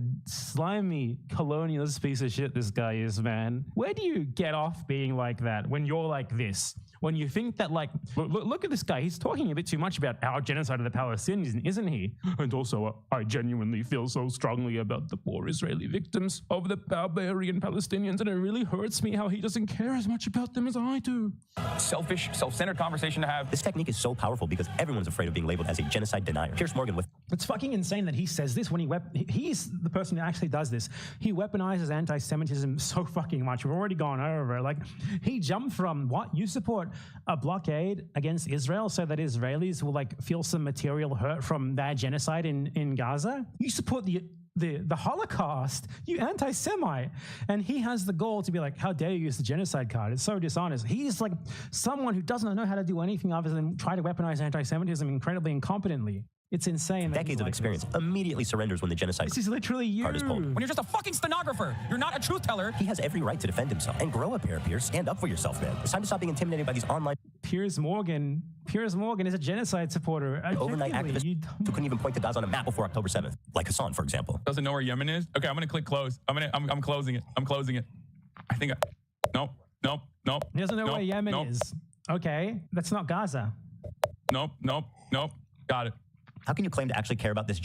I think it's I mean, that's so small, but it's kind of crazy how he goes from, he constantly does things during this video where he says something and then he shows a clip and it's not even remotely what he's saying it was. And that's just another small instance of that. Genocide when you're willing to so cynically exploit it to sidestep any criticism. What are you talking about? He's just describing him. This entire segment is Ethan Klein describing himself, but with anti-Semitism allegations. Hassan has one final taste of idiocy for us all to enjoy. Yeah. This kid is like, I think he was like 19 at the time when I talked to him. Which means that for most of his life, he has withstood genocide, right? Like he is a person who's... Is this incorrect, Ethan? Try to prove this wrong instead of just mocking it. Repeating it in a funny voice, you 40-year-old fucking child. Only experience is like, it's literally like talking to fucking Anne Frank, basically. Okay, being able to talk to Anne Frank in real time. To quote Anne Frank, I keep my ideals because in spite of everything, I still believe that people are really good at heart. Anne Frank continues to inspire generations of people because in the face of a genocide that eventually took her and her entire family's life, except for her dad, she refused to give in to hate, malice, and violence. And then there's this guy who would... Ethan Klein, do you think that Anne Frank would have been wrong to join a resistance group and fight back against the Nazis? Do you think that if she had done that, if she had hated her oppressors, as many Jews did, as many Slavs did, Yugoslavians, many people in World War II hated those who were oppressing them and who wanted to genocide them and took up arms against them. Do you think that those people delegitimize themselves in their cause by doing so? Because your only distinction here is that Anne Frank, she hid and then she was killed without being able to fight back. So is your implication there that if she had fought back, if she had hated her oppressors, rightfully so, that would have been wrong? This is your evidence of this guy supposedly being wrong. This guy who has grown up during a factual genocide by Saudi Arabia, the US, and Israel against his country. Your evidence is that he hates his oppressors. Your evidence is that he hates the people who did this to his country and to Palestine. That's your evidence, that he has hatred in his heart, that he feels spite for genociders, that he feels spite for oppressors, for colonists. That's your evidence. We have to ask the question then, Ethan. So you hated the Jews who did actually form resistance groups and fight back before they were captured, right? That legitimized what was done to them, correct? That means that they want victims. That's what you think. It seems like it, right? This is ridiculous. It's obviously a fucking ludicrous argument. What makes the story of Anne Frank sad is not that she didn't have hate in her heart. It's that she was murdered for being a child. It's that she was a child murdered for her race. That's what makes the story of Anne Frank tragic and wrong. It's not who she was as a person. It's the simple fact that she was murdered for nothing more than an accident of birth. If she had fought back against those who were trying to do that, if anything, her story would be more meaningful, not less. And it's disgusting that you pretend otherwise. It's disgusting that you demand that victims of violent imperialist genocide do not hate their oppressors. Otherwise, they get painted by you as evil, violent terrorists. For you, the only legitimate Palestinian resistance is lying down and dying. For you, the only legitimate way to combat American imperialism is to lie down and let them kill you. And it's fucking absurd and disgusting. Frank, if you ever met her. You might think this is a sweet, innocent girl. Well, I'm happy to tell you guys we are working on a new edition just for you, Hassan. You should hear about the time she went roaming. Okay, let's skip the unfunny skits. Where does he try to start citing facts again? Hezbollah. Where do I even begin? Thousands of civilians have been killed globally from their terrorist acts, car bombs, and suicide attacks. They even assassinated the Lebanese prime minister. One of those pictures is of the army bombing in Buenos Aires, which no one has ever proven had any link to Hezbollah. Literally none. None. There's no evidence. No one has any fucking idea who did it. So bullshit, obviously. Hezbollah member guilty of Lebanon ex-PM's murder. Okay. And Ethan Klein does this thing. Hijacked civilian airplanes. They've shot 15,000 rockets into civilian centers. And if you can imagine, that's not even the worst things they've done. Isn't it funny how basically Ethan has never seen anyone who fights against Israel who he will not desperately try to delegitimize? What people support Hezbollah doing is fighting back against Israel. Lebanon, if you didn't know, is another country that has been heavily victimized by Israel, invaded, brutalized, attacked, genocided essentially multiple times. The existence of Hezbollah cannot be divorced from the existence of Israel. This is a fact. Hezbollah exists because of Israel. If Israel is attacked by Hezbollah, it's attacked because of what it has done to Lebanon. It's that simple. They participated in the slaughter of over 500,000 Syrian civilians. Half a million Syrian civilians for one. Is it just... Oh. Your own image says this total includes civilians, rebels, and government forces. I know for a fact that in Syria, 75% of those killed are combatants, not civilians. I've gone over this in many other videos. And attributing all of these to Hezbollah is insane, obviously, but Ethan Klein is just so fucking lazy. He just looks up every single person who has died in Syria and attributes all of them to Hezbollah and says that all of them are civilians. He's such a fucking dumbass. Help a dictator, Bashar Assad, stay in power. They indiscriminately bombed over civilian centers and they killed hundreds. That's insane that you say that, given that Hezbollah exists. It was born out of the Israeli indiscriminate bombing of Lebanon. That's the context in which it arose. And obviously, Hezbollah did not indiscriminately bomb civilian centers in Syria. That was the Syrian government. Hezbollah does not have an air force, dude. Thousands of civilians, what can only be described as a genocide. They are. You say that? How dare you say that? After you discount the Yemeni genocide, after you discount actual genocides, you say that Syria, a civil war in Syria, fought between Syrians against Syrians, like 99% of the participants, and you say it's a genocide. Look, I don't support Hezbollah's participation in the civil war, but the reason why people support what Hezbollah has been doing against Israel is because they are taking action against the Israeli genocide in Gaza. Against Israel, Hezbollah is the lesser evil. That is a fact. And yet you try to find every possible little thing to delegitimize them, to attack them, to try and remove that context. Because ultimately, you have never seen an action against Israel that you were not against, because you are ultimately a Zionist who is for the oppression of the Palestinians. You cannot be pro-Palestinian when you're against everyone who fights for them. You don't even need to be for the people who fight for them, but you do at least need to be able to say, okay, I don't like Hezbollah. They're bad. I would prefer that they didn't have the power that they did. I would prefer that they were not involved in Syria. They've committed atrocities there. You can say that. However, the fact that they are fighting back against Israel in the context of the Gaza genocide, trying to at least make Israel feel some level of material consequence for what it's doing there. You need to be able to at least say that, oh, you're just not pro-Palestinian. I'm sorry. It's that simple. Dude, are you seriously making this argument regarding the civil war in Syria when you have spent this entire video spreading straight up Saudi propaganda in favor of the Saudi-backed Yemeni dictatorship against the Houthi rebels who have deposed them? Like in both of these cases, the rebels, by and large, are in the right. And the Syrian rebels are a lot fucking worse than the Houthis are. Though don't get me wrong, I still think they're less bad than the Assad government. But it's clear that the deciding factor for you here is just who is backed by the West. The US, Israel, backs the illegitimate dictatorship that the Houthis fight against in Yemen, so you support them and you hate the Houthis. On the other hand, the West backs the rebels in Syria, so you support the rebels and you're willing to call out the Assad dictatorship. It doesn't seem to matter to you that, like, literally 8 years ago, the rebels in Syria, the current dominant rebel group, was an affiliate of Al-Qaeda, and the current leader of the rebels was like a self-styled like sheikh who was trying to form an Islamic state in Syria under Sharia law. You know, with no gay rights and no women's rights. It seems like you're suddenly willing to overlook that. Previously, those were things that you automatically use to discount opponents of Israel in the US, but it seems like in this case, when Israel in the US is more supportive of these people, you're okay with it. Ooh, it's so fucking transparent what your politics are. It's I support American foreign policy, Israeli foreign policy, always, no matter what. Like, you spread fucking Saudi propaganda in favor of a puppet dictatorship in Yemen, and you're doing this shit now. Designated terrorist group by the US, by the EU. Oh, the EU and the US said so. Wow. And, oh yeah, the entire Arab League, which gave them that status after their participation in the Syrian genocide. In short, it's so funny. Like, it's geopolitical interests, geopolitical declarations presented as evidence. That terrorist because I said so. I would love to get Ethan Klein here live and explain to us by his own standards how the IDF and the US military aren't terrorists, but he would never, obviously. Nobody likes them. Well, there is one person. Hezbollah is a paramilitary organization. Do we like them or no? They are a terrorist organization. Like they're designated. They are designated by the American state as a terrorist organization. I do not like them then. Well, like I like what you like. I don't have an issue with them. Let's just. Hezbollah exists in the context of Israel genociding Lebanon and Israel genociding Palestine. This is what I've been saying throughout the whole video. It's the circular logic of Zionist Ethan Klein and other Zionists where the pushback to our genocide legitimizes further genocide and delegitimizes those who are doing the pushback.